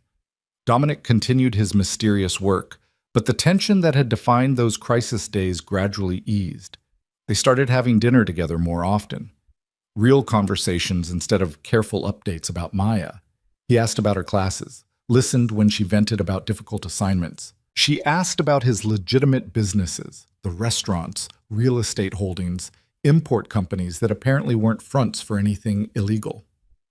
I meant what I said about restructuring, he told her one evening over Margaret's excellent chicken piccata. The partnership with Vincent is just the beginning. I'm moving everything toward legitimate operations. That's not something that happens overnight. No, it'll take years. Maybe a decade. He refilled her wine glass. But I want Maya to inherit businesses, not blood feuds. What about the men who work for you? The ones doing the illegal operations? They'll transition or find new employment. I'm not abandoning people, but I'm also not maintaining the status quo for their sake. Dominic pushed food around his plate. My father built an empire on violence and fear. I'm trying to build something that can survive in daylight. Lena studied him across the table. Why? What changed? You mean besides having a daughter? You were already consolidating before Maya. Before me. He was quiet for a long moment. My father died violently. So did his father. So will I, eventually, if I stay on the current path. I'm 34 years old, Lena. I'd like to see 40. The vulnerability in his admission was startling. Dominic so rarely let his guard down, so rarely acknowledged anything that could be perceived as weakness. I'd like you to see 40, too, Lena said softly. His eyes met hers, surprise flickering across his features. Yeah? Maya deserves to know her father, not just hear stories about him. Something shifted in the air between them. Not attraction exactly, or not just attraction, something more complicated. Recognition, maybe. Two people who'd started as strangers, been thrown into impossible circumstances, and were somehow finding their way towards something that might eventually resemble partnership. I'm enrolling in business school, Dominic said suddenly. Executive program Northwestern starts in the fall. Lena blinked. Seriously? If I'm going to run legitimate operations, I should probably understand legitimate business practice. He smiled slightly. The irony isn't lost on me. Dominic Moretti, MBA candidate. Would have thought. Certainly not anyone who knew me 5 years ago. He stood, began clearing dishes. But people change. Circumstances change them. Lena watched him move around the kitchen with unexpected domesticity. This man who ordered executions and negotiated with crime lords was doing dishes in an apron that said, "World's Best Dad," Margaret's idea of humor. Can I ask you something? She said. Always. That night in the parking garage. If I hadn't seen it, would you have ever told me? Dominic stopped, his hands still in soapy water. Eventually. Maybe not the details, but yes. I couldn't have married you without you understanding who I really was. We're not married. No, but I was planning to ask. He dried his hands, turned to face her. Before you saw Marcus. I had a ring. Reservations at that French place. The whole romantic proposal. Lena's breath caught. You never said. What would have been the point? You ran. And honestly, you were right to. I had no business asking someone like you to enter my world. Someone like me? Good. Honest. The kind of person who teaches children and believes in redemption. Dominic's expression was complicated. You deserved better than what I could offer. Past tense? I don't know. He moved closer. I'm trying to become someone worthy of what you deserve, but I don't know if that's possible. But Lena stood, closing the distance between them. I'm not the same person I was 8 months ago.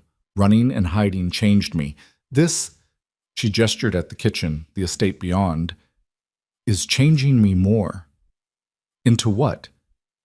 I don't know yet. She was close enough now to see the flecks of gold in his dark eyes. But I'm tired of pretending I'm a hostage here. I made choices too. I stayed when I could have kept running. I'm raising Maya in your world when I could have fought harder for alternatives. Lena, let me finish. She took a breath. I'm not ready to forgive what you are. I might never be. But I'm starting to understand it, and that's something. Dominic looked at her like she was something precious and terrifying. What are you saying? I'm saying the 6-month trial period ends in 2 weeks, and I'm not leaving. You're sure? No. Lena laughed shakily. I'm not sure about anything except that Maya needs stability, and this is the safest place for her. Everything else we figure out as we go. That's not much of a foundation. It's what we have. He reached out slowly, giving her time to pull away, and tucked a strand of hair behind her ear. The gesture was gentle, almost reverent. I'm going to spend the rest of my life trying to deserve this choice, he said quietly. Don't make promises you can't keep. Then I promise to try, every single day. Lena let herself lean into his touch, just for a moment. It wasn't love, wasn't even close to the simple romance she'd imagined with the man she thought he was. But it was real, complicated and flawed and built on truth instead of illusion. Maybe that was enough to build on. The following weeks brought unexpected developments. Margaret presented Lena with a detailed financial portfolio, accounts in her name, investments, a trust fund for Maya that Dominic had established. This is too much, Lena protested, staring at numbers that seemed impossible. It's yours, Margaret said firmly. Mr. Moretti was very specific. Complete financial independence, no strings attached. He can't access these accounts even if he wanted to. Why would he do this? Margaret's smile was knowing. Because he's trying to prove you're here by choice, not coercion. The money should have felt like a bribe. Instead, it felt like freedom. Real freedom, backed by resources that meant she could leave tomorrow if she chose. The fact that she didn't want to was its own revelation. Lena started accompanying Dominic to his legitimate business meetings. At first just to observe, to understand what he actually did beyond the vague descriptions. But gradually, her input became valued. Her teaching background gave her insight into training programs. Her outsider perspective highlighted inefficiencies longtime employees had stopped seeing. You're good at this, Dominic said after she'd presented a restructuring plan for one of his restaurant chains. Have you thought about business school yourself? I'm trying to finish my teaching certification. You could do both. The executive program I'm in has flexible scheduling. The idea lodged in her brain.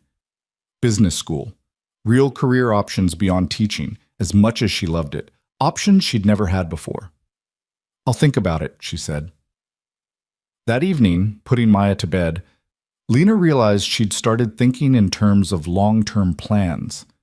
Not escape routes or contingencies, but actual futures that involve staying. The shift was subtle but seismic. She found Dominic in his office, reviewing contracts. He looked up when she entered, surprised. Everything okay? I want to learn. Lena sat in the chair across from his desk. About your businesses. All of them, not just the legitimate ones. His expression shuddered. Why? Because if I'm staying, if I'm raising our daughter in this world, I should understand it completely. Not the sanitized version you show me, but the reality. Lena, some things... No more protection, she interrupted. No more carefully edited truth. Show me everything and let me decide what I can handle. Dominic studied her for a long moment. You might not like what you see. I already don't like what I've seen. But ignorance isn't protection, it's vulnerability. He seemed to wrestle with the decision. Then he pulled out a thick file folder, set it on the desk between them. This is everything. Financial records, operation details, the full organizational structure. Including the parts I'm still running that aren't exactly legal. Lena opened the folder. Pages of data, names, transactions that painted a picture far more complex than she'd imagined. There's still smuggling, she said, reading through one section. Luxury goods avoiding import duties. Yes, I'm phasing it out, but it's not gone yet. And this, she pointed to another page, this is money laundering. Through legitimate businesses. Again, transitioning away, but it's a process. Lena kept reading, her stomach churning. Gambling operations, protection rackets disguised as security services, political contributions that looked suspiciously like bribes. You said you'd cut enforcement actions by 60%. I did. 5 years ago, I was running twice this amount of questionable activity. She looked up at him. You're proud of that? I'm realistic about that. Dominic leaned back. Rome wasn't built in a day. And criminal empires don't transform overnight, but the trajectory is clear. Less illegal revenue every year, more legitimate operations replacing them. How long until it's all legitimate? At current pace? 8 to 10 years, faster if the business school program teaches me better strategies. Lena closed the folder, her mind racing. This was the reality. Not a monster, but not a hero either. Just a man trying to climb out of a hole his father had dug, one business decision at a time. I want updates, she said. Monthly. Show me the progress, the setbacks, everything. You're serious? You want me to be a real partner in this? Then treat me like one. She stood. No more secrets, Dominic. Not about business, not about threats, not about anything that affects our family. There was that word again. Family. This time, neither of them flinched from it. Agreed, Dominic said. Complete transparency. Even when it's ugly? Especially then. Lena nodded, moved toward the door, then turned back. Thank you for showing me the truth. You're probably the first person who's ever thanked me for that. Maybe I'm the first person you've trusted with it. His expression suggested she might be right. That night, Lena lay awake thinking about trust and truth and the complicated mathematics of building a life with someone fundamentally different from yourself. She'd entered this arrangement believing she could stay separate, maintain moral high ground while accepting Dominic's protection. But protection and complicity were two sides of the same coin. The money in her accounts came from those questionable operations.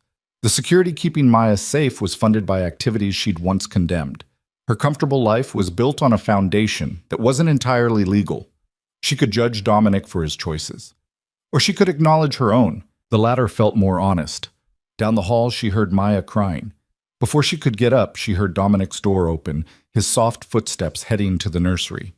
She found him there 5 minutes later, swaying gently with their daughter against his chest, singing something in Italian that sounded like a lullaby. I've got her, Lena said softly. So do I. But he transferred Maya to her arms anyway. She just needed a moment.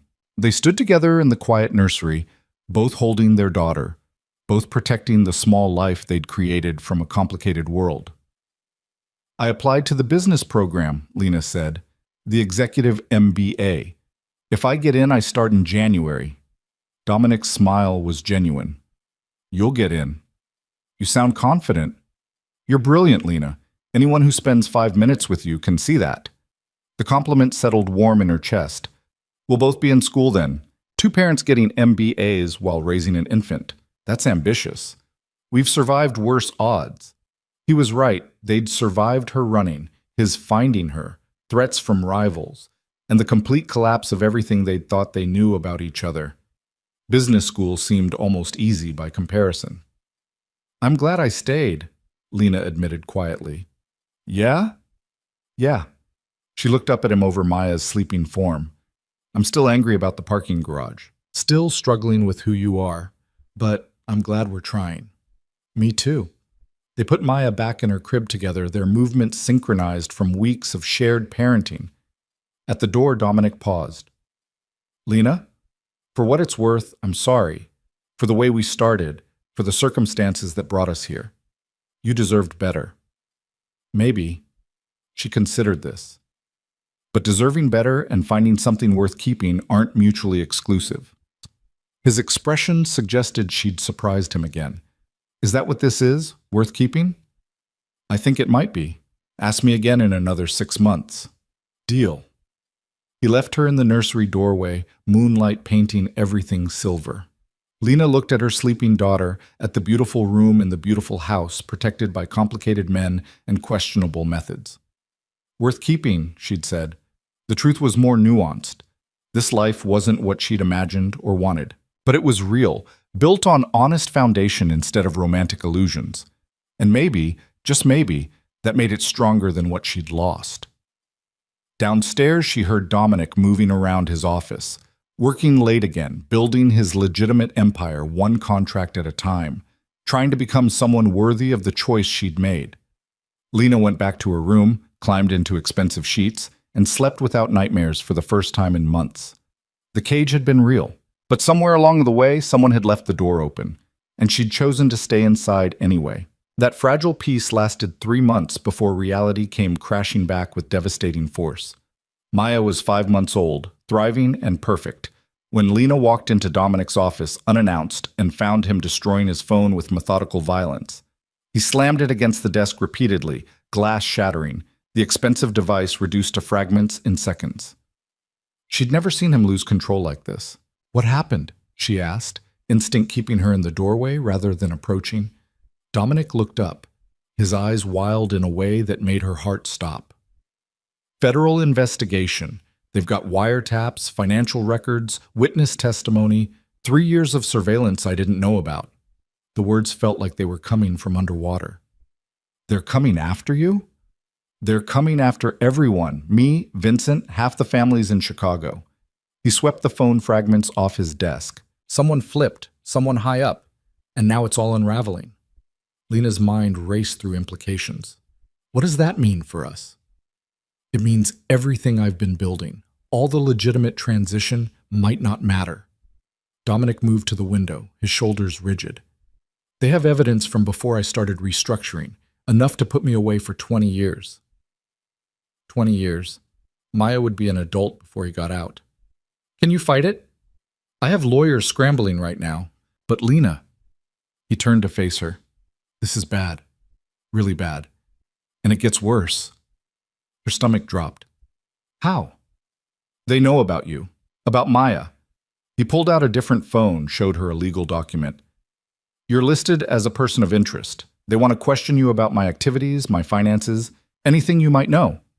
Lena read the subpoena with growing horror. Her name, her real name, Lena Carter, printed in official government documentation requesting her testimony before a grand jury. "I don't know anything about your illegal operations. They don't care. They'll ask anyway, put you under oath, and if you refuse to answer, they can charge you with obstruction." "That's insane. That's federal prosecution." Dominic's voice was flat. "They're building a RICO case. Racketeering. They'll use every tool they have, including threatening the people close to targets." Lena sank into his desk chair, her legs suddenly unsteady. "So what do we do?" "My lawyers are trying to negotiate immunity for you. Argue that you had no knowledge of illegal activities, that you're just an innocent party caught in the crossfire." "Which is basically true." "Is it?" Dominic's laugh was bitter. "You've been living here for months, accepting money from my accounts. You've sat in on business meetings, reviewed financial records. A good prosecutor could argue you knew exactly what was happening." The implications hit her like a physical blow. She'd thought transparency meant protection. Instead, it had made her complicit. "I could go to prison." The words came out as a whisper. "Not if I can prevent it." Dominic crossed to her, knelt so they were eye level. "Listen to me. I will do whatever it takes to keep you and Maya safe. If that means taking full responsibility, if that means pleading guilty to things I didn't do, I'll do it." "You can't." "I absolutely can." His intensity was almost frightening. "You were right when you said you deserved better than my world. This is proof, and I won't let my choices destroy your life." Lena wanted to argue, but the fear was overwhelming. She thought of Maya sleeping upstairs, completely innocent, completely vulnerable. What happened to babies when both parents went to prison? "I need to think," she said shakily. "Take all the time you need. But Lena, don't talk to anyone about this without my lawyers present. Not your friends, not random phone calls, nobody. The feds could be recording anything." The paranoia that suggestion induced was suffocating. Her entire world had become a potential threat. She spent the afternoon in Maya's nursery, holding her daughter while trying to process the new reality. Everything they'd built, the careful trust, the tentative partnership, the hope that maybe they could make this work, all of it was crumbling. Margaret found her there at dinner time.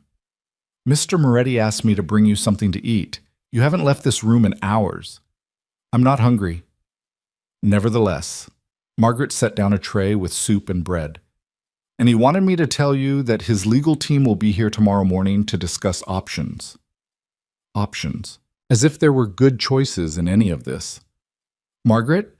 Lena looked up at the older woman who'd become unexpectedly important in her life. "Did you know? About the illegal operations?" Margaret's expression was carefully neutral. "I've worked for Mr. Moretti for 8 years. I know what I need to know." "That's not an answer." "It's the only answer I can give." She moved toward the door, then paused. For what it's worth, he's a better man than his father, and he's trying to be better still. That counts for something. After Margaret left, Lena fed Maya and tried to imagine explaining to her daughter someday why Mommy had made such catastrophic choices. Tried to find words that would make any of this make sense. She couldn't. Dominic appeared in the doorway after Maya was asleep. He looked exhausted, aged years in a single afternoon. Can we talk? He asked quietly. They went to the living room, neutral territory. Lena curled into the corner of the expensive sofa while Dominic poured drinks they probably shouldn't have but desperately needed. My lawyers presented 3 options, he said without preamble. First option, we both cooperate fully. Tell them everything we know. In exchange, they'll recommend reduced sentences and you'd likely get probation rather than prison time. And you? 10 to 15 years probably, maybe less with good behavior. Lena's chest tightened. What's the second option? I take full responsibility for everything. Plead guilty, testify that you had no knowledge or involvement. You walk away clean, but I'm looking at the full 20 years. No. The word came out fierce. You can't do that. Maya needs her father. Maya needs at least one parent who's not in prison. Dominic met her eyes. If we both go down, what happens to her? Foster care, the system? The thought was unbearable, but so was the thought of him sacrificing everything. What's the third option? Dominic was quiet for a long moment. We run. Tonight. I have resources they don't know about. Identities already prepared. We take Maya and disappear. South America, probably. Somewhere without extradition treaties. Lena stared at him. You're serious? Completely. I have $50 million in untraceable accounts. Properties purchased under shell companies. Everything we'd need to start over. As fugitives. As a family. Somewhere safe. He leaned forward. I know it's insane. I know it means giving up everything here. But at least we'd be together. The proposal should have been horrifying. Instead, Lena found herself actually considering it. What did they have in Chicago except investigations and threats? What kind of life could they build while looking over their shoulders for federal agents? If we run, we can never come back, she said slowly. No. Maya would grow up stateless. No real education, no normal life. We could provide education, and normal is overrated. Dominic's voice took on an edge of desperation. Lena, I've spent the last 8 hours gaming out every scenario. This is the only one where we all stay together and free. It's also the one where we're looking over our shoulders forever. We're already doing that here. He had a point. The last 3 months of relative peace had been an illusion. They'd still been surrounded by threats, just different ones. I need more than a few hours to decide something this massive, Lena said. We have 48 hours before the grand jury convenes. After that, running becomes significantly harder. 2 days to choose between prison, separation, or exile. The options were all terrible. Let me sleep on it, she finally said. Can you at least give me that? Dominic nodded, defeated. Of course. But Lena, whatever you decide, I'll support it. If you want to cooperate, testify against me. Save yourself. I understand. You'd let me testify against you? I'd do anything to keep you and Maya safe, even if it means losing everything else. The vulnerability in his admission broke something inside her chest. This man who'd built his identity on control and power was offering to surrender completely for them. Lena didn't sleep that night. She lay in her expensive bed, listening to Maya's soft breathing through the baby monitor, and tried to find a path through the impossible. Every option meant loss. The question was what they could afford to lose. By dawn, she'd made her decision. She found Dominic in his office where he had apparently spent the night. Legal documents covered every surface, evidence of his own sleepless calculations. I'm not testifying against you, she said without preamble.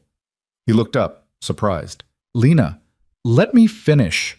She moved into the room, stood across the desk from him. I'm also not running, and neither are you. Then what? We fight. Together. Lena placed her hands flat on the desk. You said you have the best lawyers in Chicago. We use them. We challenge every piece of evidence, every witness. We make them prove their case beyond reasonable doubt. That could take years, and we might still lose. Then we lose together. She met his gaze steadily. But we don't run, and we don't surrender. Maya deserves parents who fight for their family. Dominic stood slowly. This could destroy everything. Everything's already destroyed. This way we at least go down swinging. Something shifted in his expression. Hope, maybe. Or respect. You're sure about this? No, but I'm sure I'm not abandoning you to face this alone. Lena moved around the desk. You said you wanted to become someone worthy of what I deserve. Well, this is your chance. Fight this the right way. No bribes, no threats, no backroom deals. Just excellent legal defense and the truth. The truth is I'm guilty of most of what they're alleging. The truth is you've been trying to change. That has to count for something. Dominic pulled her into a sudden embrace, his arms wrapping around her with desperate intensity. Lena let herself lean into him, let herself take comfort in his solid presence. They stood like that for a long moment, holding each other against the storm. Okay, Dominic said finally. We fight, but on one condition. What? If it goes badly, if it looks like you're actually going to be charged, you take Maya and run without me. Use the resources I've set aside. Don't sacrifice yourself trying to save me. Lena pulled back to look at him. That's not a condition I can agree to. Then we're at an impasse. Fine. We'll argue about it later. Right now, call your lawyers. Tell them we're fighting this properly. The legal team descended on the estate by noon. 4 attorneys, 2 investigators, and enough briefcases to stock a law library. They took over the dining room, transforming it into a war room. The good news, the lead attorney, a fierce woman named Patricia Chen, who was apparently Margaret's sister, announced, is that most of their case relies on witness testimony from people with credibility issues. Criminals making deals to reduce their own sentences. And the bad news, Lena asked? They have financial records showing money laundering through several of Mr. Moretti's businesses. That's harder to dismiss. Patricia spread documents across the table.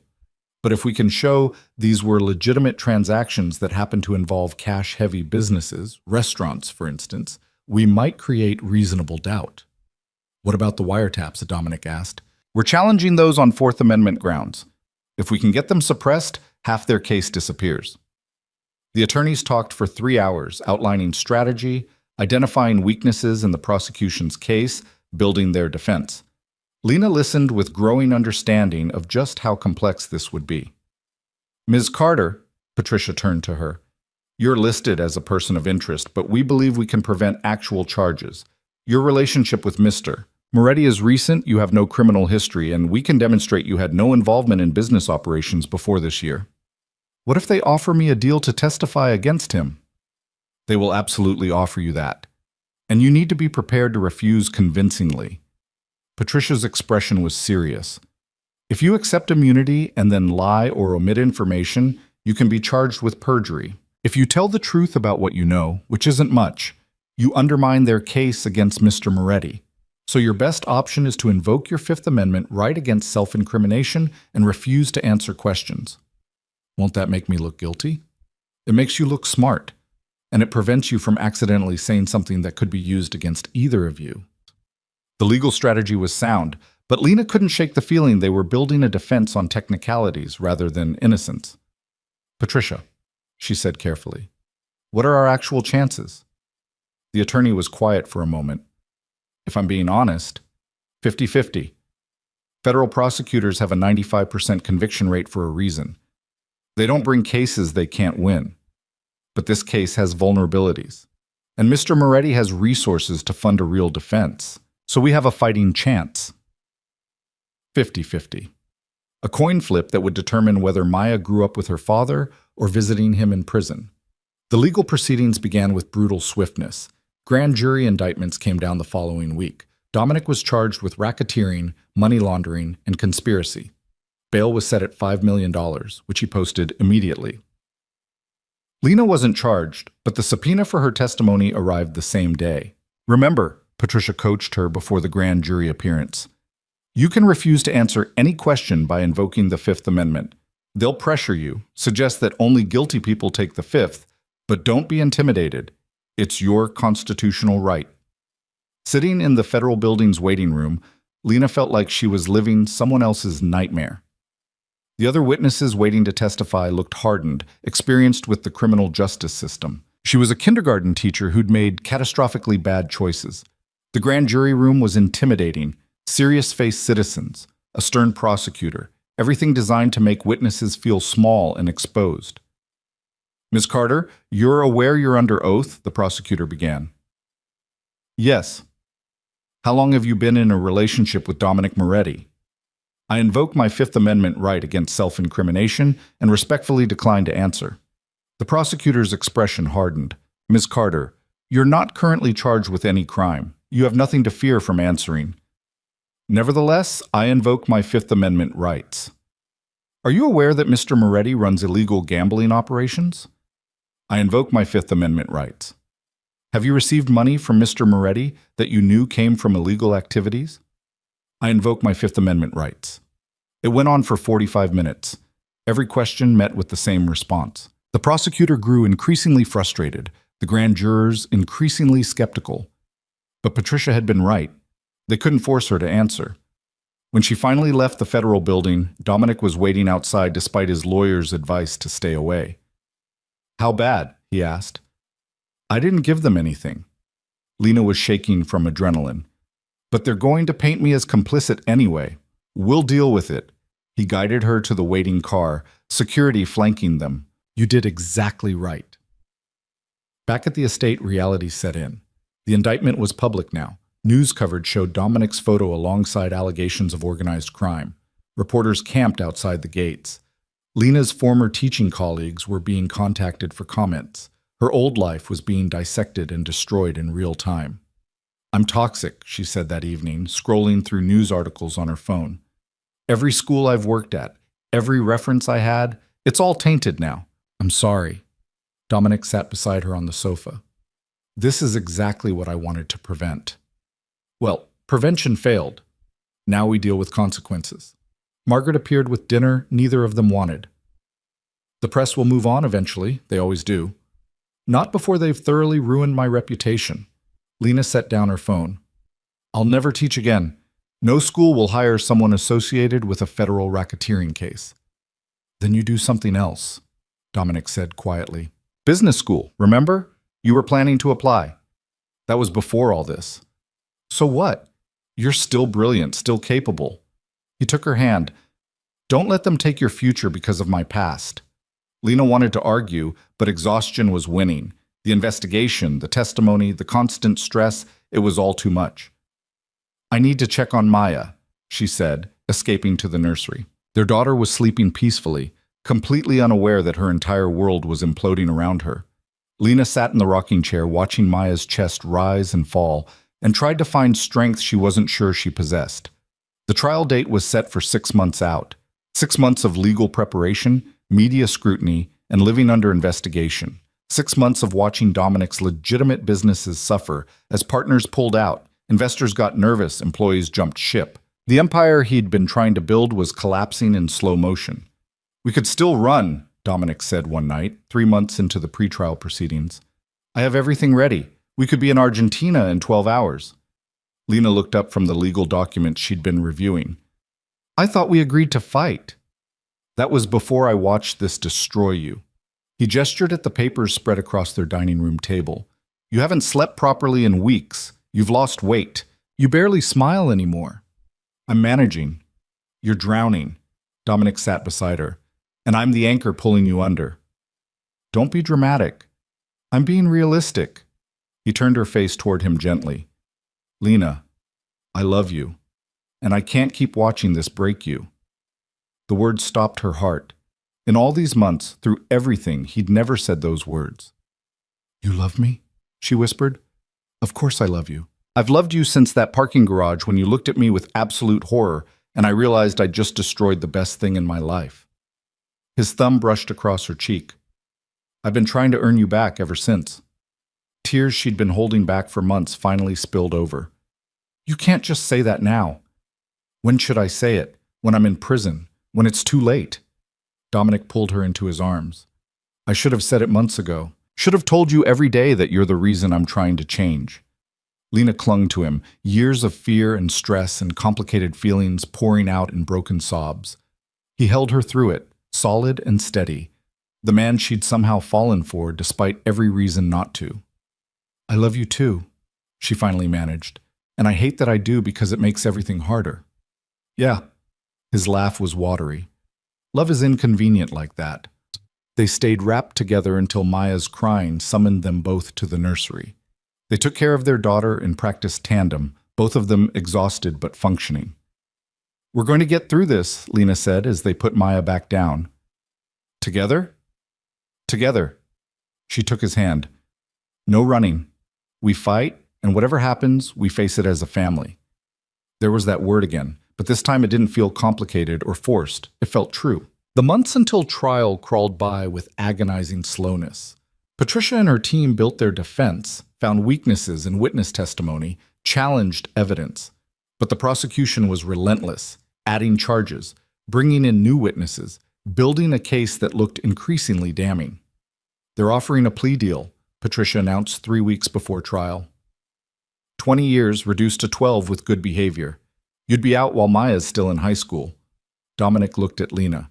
"What do you think?" "I think 12 years is a lifetime." She turned to Patricia. "What happens if we go to trial and lose?" "He's looking at 40 years minimum, multiple charges, consecutive sentences." 40 years. Maya would be middle-aged before he got out. "But if we win," Lena pressed, "if we win, he walks away clean." All charges dropped. 50-50 odds, a coin flip between freedom and lifetime imprisonment. "We go to trial," Dominic said firmly. Patricia nodded. "Then we better make damn sure we win." The final 3 weeks were a blur of preparation. Witness interviews, strategy sessions, mock trials where they practiced every scenario. Lena sat through it all, learning the legal system's intricacies, understanding just how much was at stake. The night before trial, she found Dominic in Maya's nursery. "Couldn't sleep?" she asked softly. "Memorizing her face." He looked up from where he sat watching their daughter. "In case tomorrow goes badly." Lena joined him, both of them committing this moment to memory. Maya at 8 months old, healthy and perfect and completely innocent. "Whatever happens tomorrow," Lena said quietly, "she'll know you fought for her. For us. Will that be enough?" "It'll have to be." They sat in the nursery until dawn, holding each other and their daughter, preparing for a trial that would determine everything. The future had never felt more uncertain, but for the first time since that parking garage, Lena felt like they were facing it honestly. No more illusions, no more hiding. Just two people who loved each other and their child, fighting with everything they had against impossible odds. Win or lose, they'd do it together.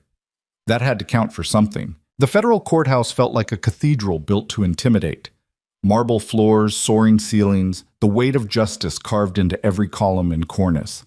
Lena sat behind the defense table, Maya sleeping in a carrier at her feet, and tried to control her breathing as the jury filed in. 12 strangers who would decide their future. Dominic sat beside Patricia, his expression calm in a way Lena had learned meant he was anything but. His hand found hers under the table, squeezed once. Whatever happened next, they'd face it together. The prosecution's opening statement was devastating.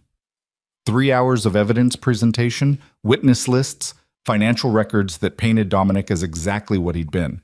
A crime lord who'd spent years building an empire on illegal operations. The prosecutor, a sharp-eyed man named Davidson, spoke with absolute certainty.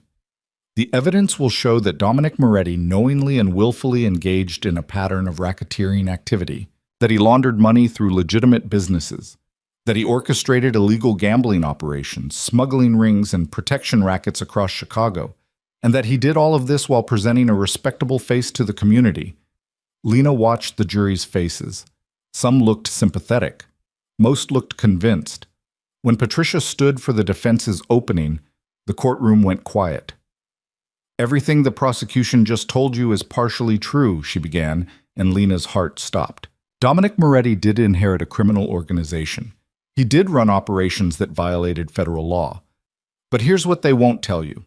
For the past 5 years, he's been systematically dismantling that empire, transitioning to legitimate businesses, reducing illegal activity by over 60%, trying to become something better than what his father left him. Patricia pulled up financial records on the courtroom monitors. You'll see legitimate restaurant chains, real estate holdings, import companies that comply with every regulation. You'll see a man who enrolled in business school to learn how to run legal operations. You'll see documented evidence of transition, not expansion. She turned to face the jury directly. The prosecution wants you to judge my client based on who he was. I'm asking you to consider who he's becoming, because transformation isn't a crime. Trying to change isn't illegal, and a man shouldn't spend his life in prison for trying to climb out of a hole his father dug. It was a gamble. Admitting guilt to some charges while arguing mitigation. But watching the jury, Lena saw a few faces shift from certain to considering. Maybe they had a chance after all. The trial stretched across 3 brutal weeks. Prosecution witnesses, former employees, rival gang members, people who'd taken deals to testify, painted vivid pictures of Dominic's criminal activities. Each one felt like a nail in their coffin, but Patricia was relentless in cross-examination. Mr. Castellano, you're testifying in exchange for what exactly? Reduced sentence, 5 years instead of 20. And you were arrested for what crime? Embezzlement. I stole from Mr. Moretti's operations. So you're a proven thief and liar, and we're supposed to believe your testimony about my client? Patricia's voice was sharp. How much of what you're saying is true versus what prosecutors told you to say to get your deal? Objection. Davidson stood. Counsel is impugning the witness. Sustained. Ms. Chen, rephrase. But the damage was done. The jury had seen the weakness in the testimony. It went like that for days. Patricia systematically dismantled credibility, showed inconsistencies, revealed the deals and motivations behind each witness. The prosecution's case started looking less like ironclad evidence and more like a house of cards built on unreliable testimony. Then came the financial records. Davidson spent 2 days walking forensic accountants through money trails, showing how cash from illegal operations moved through Dominic's legitimate businesses. It was damning, technical, and impossible to dismiss. This exhibit shows $3 million flowing from unlicensed gambling operations into Moretti Restaurant Group accounts, Davidson explained, laundered through what appeared to be legitimate sales. The numbers didn't lie. The pattern was clear. Patricia's counter was brilliant. She brought in her own forensic accountant who showed the same records from a different angle. Yes, cash came into these accounts. But look at what happened next. It was reported to the IRS, taxes were paid, everything was documented. If Mr. Moretti was trying to hide illegal proceeds, why would he pay taxes on them? Because paying taxes creates the appearance of legitimacy, Davidson started. Or because he was actually trying to transition illegal operations into legal ones, converting cash businesses into legitimate revenue streams. Patricia pulled up more records. You can see the pattern over 5 years. Illegal revenue decreasing annually, legitimate revenue increasing. This isn't money laundering, it's business transformation. The jury looked confused now, which was better than convinced of guilt. Halfway through week 2, the prosecution called their star witness, Vincent Calabrese. Lena's blood ran cold as Vincent took the stand. The man who'd threatened her and Maya, now testifying against Dominic in exchange for immunity. Mr. Calabrese, how long have you known the defendant? About 15 years. We came up in the same world. And can you describe Mr. Moretti's role in Chicago's organized crime? He runs the North Side, controls gambling, smuggling, protection. His father built it, Dominic expanded it. Davidson walked Vincent through years of criminal activity, each answer more damaging than the last. Dominic's face remained impassive, but Lena could feel the tension radiating from him. Then Patricia stood for cross-examination. Mr. Calabrese, you're testifying under an immunity agreement, correct? Yes. An immunity agreement for what crimes specifically? Vincent shifted uncomfortably. Similar charges, racketeering, money laundering. So you did everything you're accusing my client of doing. I never said I was innocent. No, you just said whatever prosecutors told you to say to avoid prison. Patricia moved closer. Isn't it true that you and Mr. Moretti were business partners until recently? We had some joint ventures. Joint ventures that you sabotaged when you felt he was transitioning away from illegal operations too quickly. Objection, speculation. I'll rephrase. Mr. Calabrese, did you or did you not send armed men to threaten Mrs. Carter and Mr. Moretti's infant daughter? Vincent's face flushed. That's not… I never… Yes or no? Did you threaten a woman and a baby to pressure my client? Davidson was on his feet. Your Honor, this is outside the scope. It goes to witness credibility, Patricia countered. If Mr. Calabrese is willing to threaten an infant, he's willing to lie under oath. The judge considered. I'll allow it. Answer the question, Mr. Calabrese. Vincent glared at Patricia.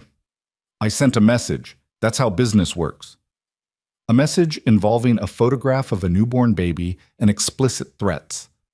And now you're testifying against the father of that child in exchange for immunity. The jury should understand your motivations aren't exactly pure. The cross-examination continued for hours. By the end, Vincent looked less like a credible witness and more like a criminal cutting any deal necessary to save himself. But the prosecution still had the financial records, still had the pattern of illegal activity. As week 3 began, Patricia made a risky decision. The defense calls Dominic Moretti. Lena's heart stopped. They'd debated this for weeks. Putting Dominic on the stand meant exposing him to Davidson's cross-examination, but it also meant letting the jury hear directly from him. Dominic took the oath, settled into the witness chair, and met Patricia's eyes with quiet resolve. Mr. Moretti, did you inherit a criminal organization from your father? Yes. Did you run illegal operations for several years? Yes. Murmurs rippled through the courtroom. Lena held her breath. And why are you admitting this? Dominic looked at the jury. Because it's true. My father built an empire on violence and illegal activity. When he died, I was 16 years old. I had 2 choices. Let everything collapse, which would have gotten people killed, or take over and try to manage it. I chose management. What happened next? I spent years learning the business. And the more I learned, the more I hated it. His voice was steady. The violence, the fear, the constant threat. I watched good people get hurt because of decisions my father made decades ago, and I decided I wanted different. Patricia pulled up financial records. Can you explain these documents? That's my transition plan. 5 years ago, I started moving operations toward legitimate businesses, reducing illegal activity, investing in legal enterprises. It's not fast. You can't dismantle a criminal empire overnight without people getting killed. But every year there's less illegal revenue and more legitimate income. Why not just walk away completely? Because I'm responsible for about 200 families. People who work in my restaurants, my import companies, my real estate holdings. If I just abandoned everything, they'd lose their livelihoods. And the violent people who'd fill the power vacuum would make my father look merciful. Patricia walked him through years of business decisions. The partnership with Vincent that reduced violence. The restaurant expansion that created legitimate jobs. The enrollment in business school. Mr. Moretti, why should this jury believe you're actually changing? Dominic's eyes found Lena in the gallery. Because I have a daughter, and I want her to inherit businesses, not blood feuds.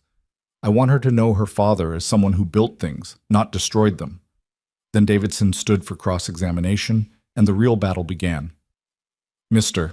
Moretti, you testified that you reduced illegal activity, but you didn't eliminate it, did you? Not yet, no. So you continued to break federal law while claiming to transition. I continued to manage operations that were illegal while working to replace them with legal alternatives. That's a convenient distinction. Davidson pulled up different records. These show illegal gambling revenue from just 8 months ago. Yes.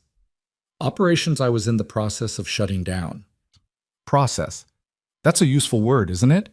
You can claim to be in process indefinitely while continuing to profit from crime.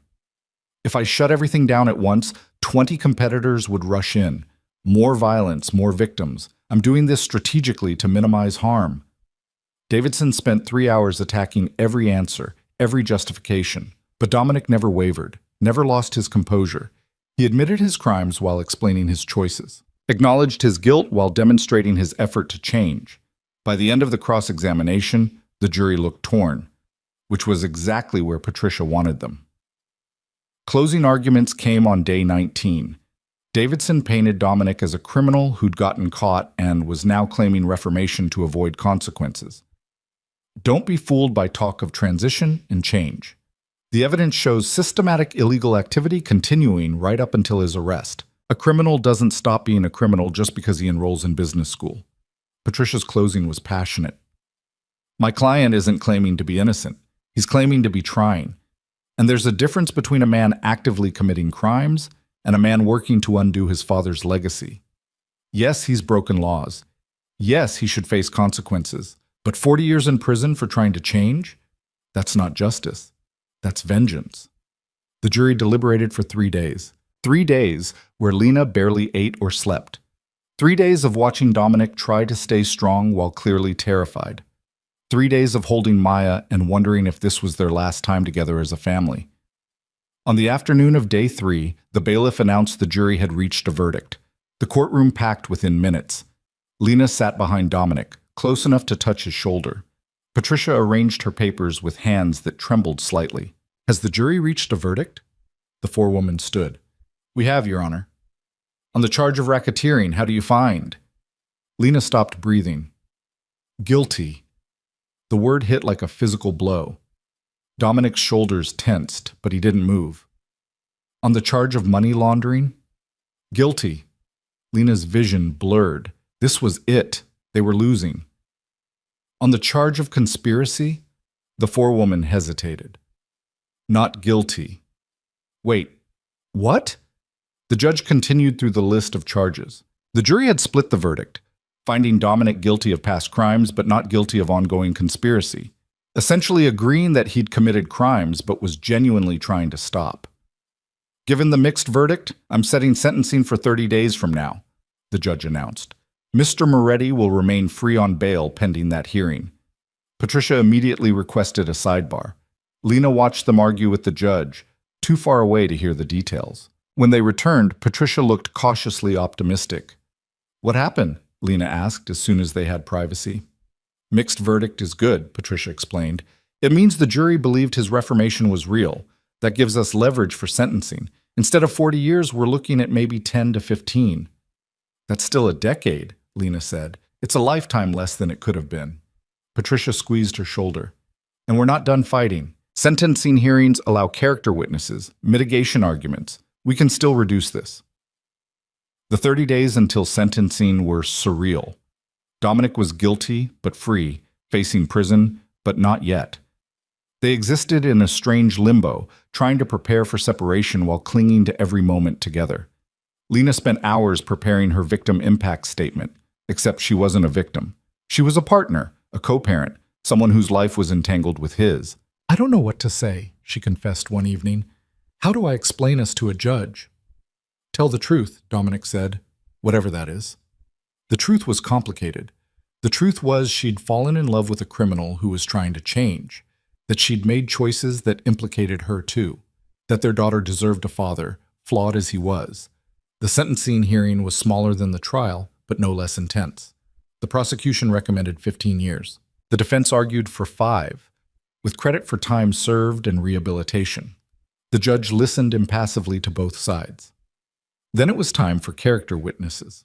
Margaret testified about Dominic's transformation, the legitimate businesses he'd built. Former employees spoke about the jobs he'd created, the families he'd supported. Even Vincent's former partner, who had no immunity deal, testified that Dominic had prevented violence more often than he'd caused it. Finally, the judge called Lena. She stood on shaking legs, approached the witness stand, and swore to tell the truth. Ms. Carter, you're here voluntarily? Yes, Your Honor. Tell me about your relationship with the defendant. Lena took a breath. I met Dominic 18 months ago. I thought he was a businessman. I fell in love with who I thought he was. Then I discovered the truth. How did that discovery occur? I witnessed him order someone's execution. I was pregnant, and I ran. I spent 7 months hiding before he found me. The judge's expression sharpened. He found you? He'd been protecting me the entire time. I thought I was free, but he'd stationed security around me, paid my bills anonymously, made sure I was safe. Lena met the judge's eyes. I could have hated him for that. Part of me did. But when my daughter was born prematurely and I was vulnerable, he gave me a choice. Come back to Chicago where he could protect us properly, or refuse and try to survive alone. You chose to return. I chose survival, but I stayed for different reasons. Lena's voice steadied. I stayed because I watched him try to change. I reviewed his financial records, saw the transition from illegal to legitimate operations. I watched him enroll in business school, partner with former rivals to reduce violence, rebuild his empire into something that could exist in daylight. You're asking for leniency. I'm asking for recognition that change is possible, that a man who inherits darkness at 16 shouldn't be condemned forever for trying to find light. Lena's throat tightened. Our daughter is 8 months old. She deserves to know her father, and he deserves the chance to become the man he's trying to be. The judge was quiet for a moment. Thank you, Ms. Carter. You may step down. Dominic spoke last, his statement brief and direct. Your Honor, I'm guilty of everything the jury convicted me of. I don't deny my crimes or try to minimize them, but I'm trying to change. And I'm asking for the opportunity to continue that transformation outside of prison, where I can support my daughter and complete the legitimate transition I started. The judge took a recess to consider, 2 hours that felt like years. When they reconvened, Lena held her breath.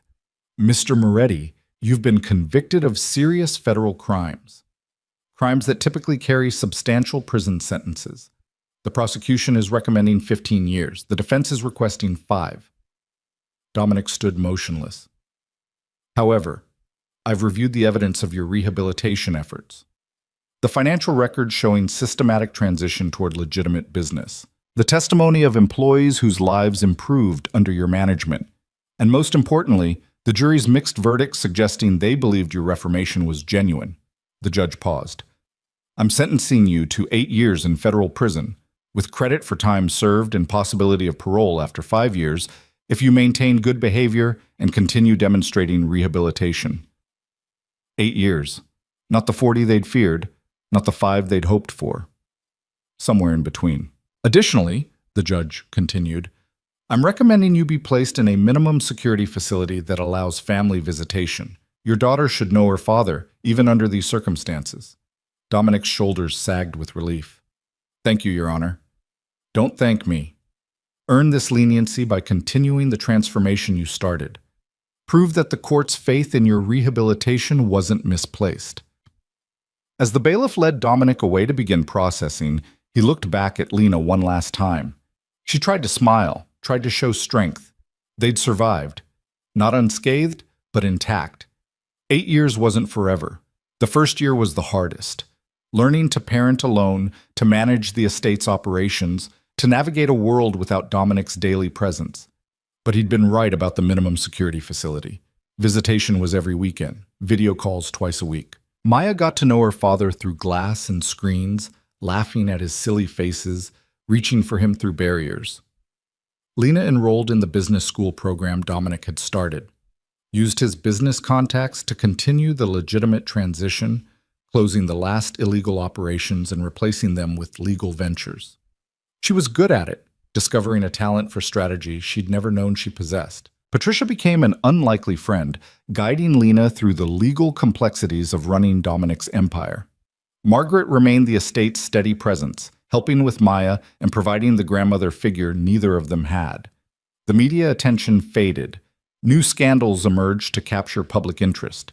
Gradually, Lena stopped being the crime boss's girlfriend and became just another single mother navigating life's complexities.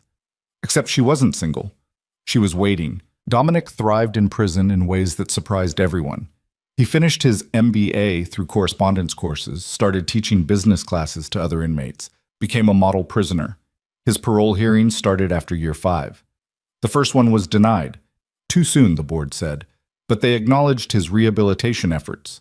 The second hearing, 6 months later, went differently. Lena testified again, this time about the businesses they'd built, the legitimate empire that now employed over 1,000 people.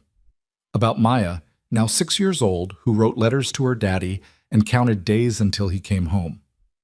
Mr. Moretti has demonstrated exceptional rehabilitation, the parole board chairman said. His business program has helped dozens of inmates prepare for legitimate employment post-release. He's maintained perfect conduct for 5.5 years, and the criminal organization he once ran has been completely transformed into legal operations. They granted parole effective in 30 days. Lena cried in the parking lot afterward, Maya confused by her mother's tears. "Happy crying, baby," Lena explained. "Daddy's coming home."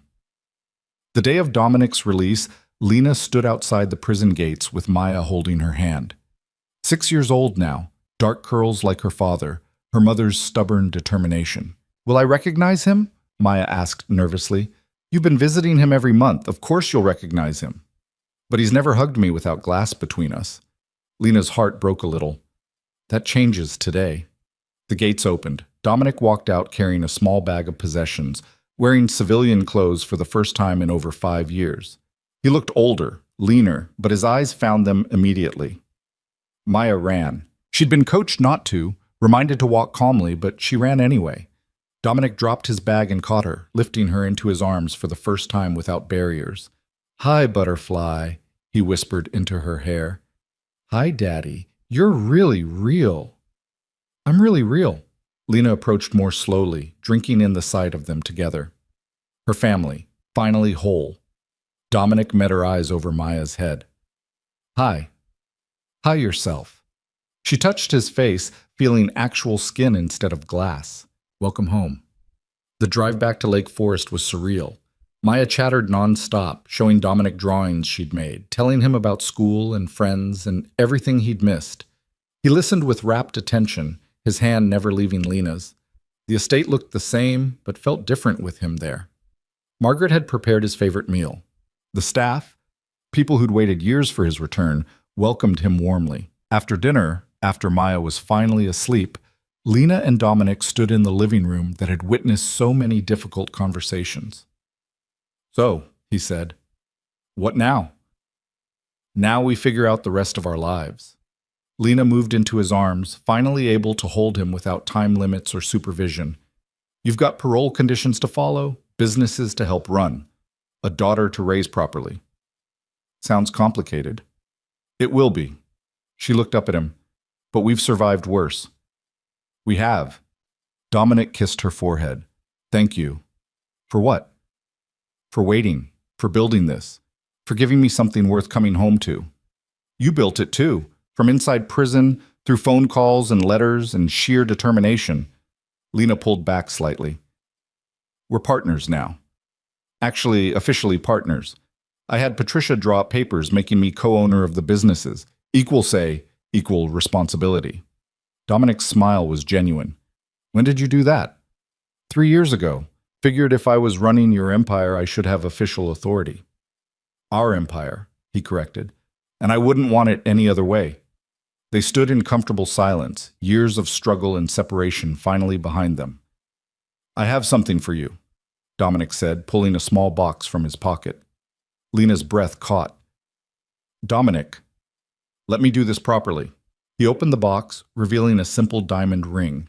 "I bought this 6 years ago with money I earned teaching classes in prison. It's not fancy, but it's completely legitimate. No blood money, no illegal proceeds, just honest work. It's perfect. Lena Carter, you've waited for me when you had every reason to leave. You've built a life for our daughter, transformed my businesses, and somehow still found it in yourself to love me. Will you marry me?" She'd known this was coming, had anticipated it for years, but hearing the actual question still made her heart race. "Yes," she said, "but on one condition." "Name it." "We do this right. Legal wedding, legitimate life, no more secrets or shadows. We build something Maya can be proud of." "Deal." Dominic slipped the ring onto her finger. "Though technically that's 3 conditions." "I'm negotiating up." Lena laughed, then kissed him. "Get used to it." They married 6 months later in the estate's garden, Maya as flower girl, Margaret crying happy tears. It was small, intimate, exactly what they needed. No press, no spectacle, just family and the few friends who'd stood by them through everything. Patricia officiated, her legal expertise extending to minister credentials. "Do you, Dominic Moretti, take Lena Carter to be your lawfully wedded wife?" "I do." "Do you, Lena Carter, take Dominic Moretti to be your lawfully wedded husband?" Lena looked at the man she'd run from, returned to, fought beside. The father of her child, the partner in her businesses, the person who'd transformed himself from what he'd inherited into what he'd chosen to become. I do. Then by the power vested in me by the state of Illinois, and several federal agencies who need this to be extremely legal, I pronounce you husband and wife. The kiss was long and earned and worth every difficult moment that had led to it. Maya cheered.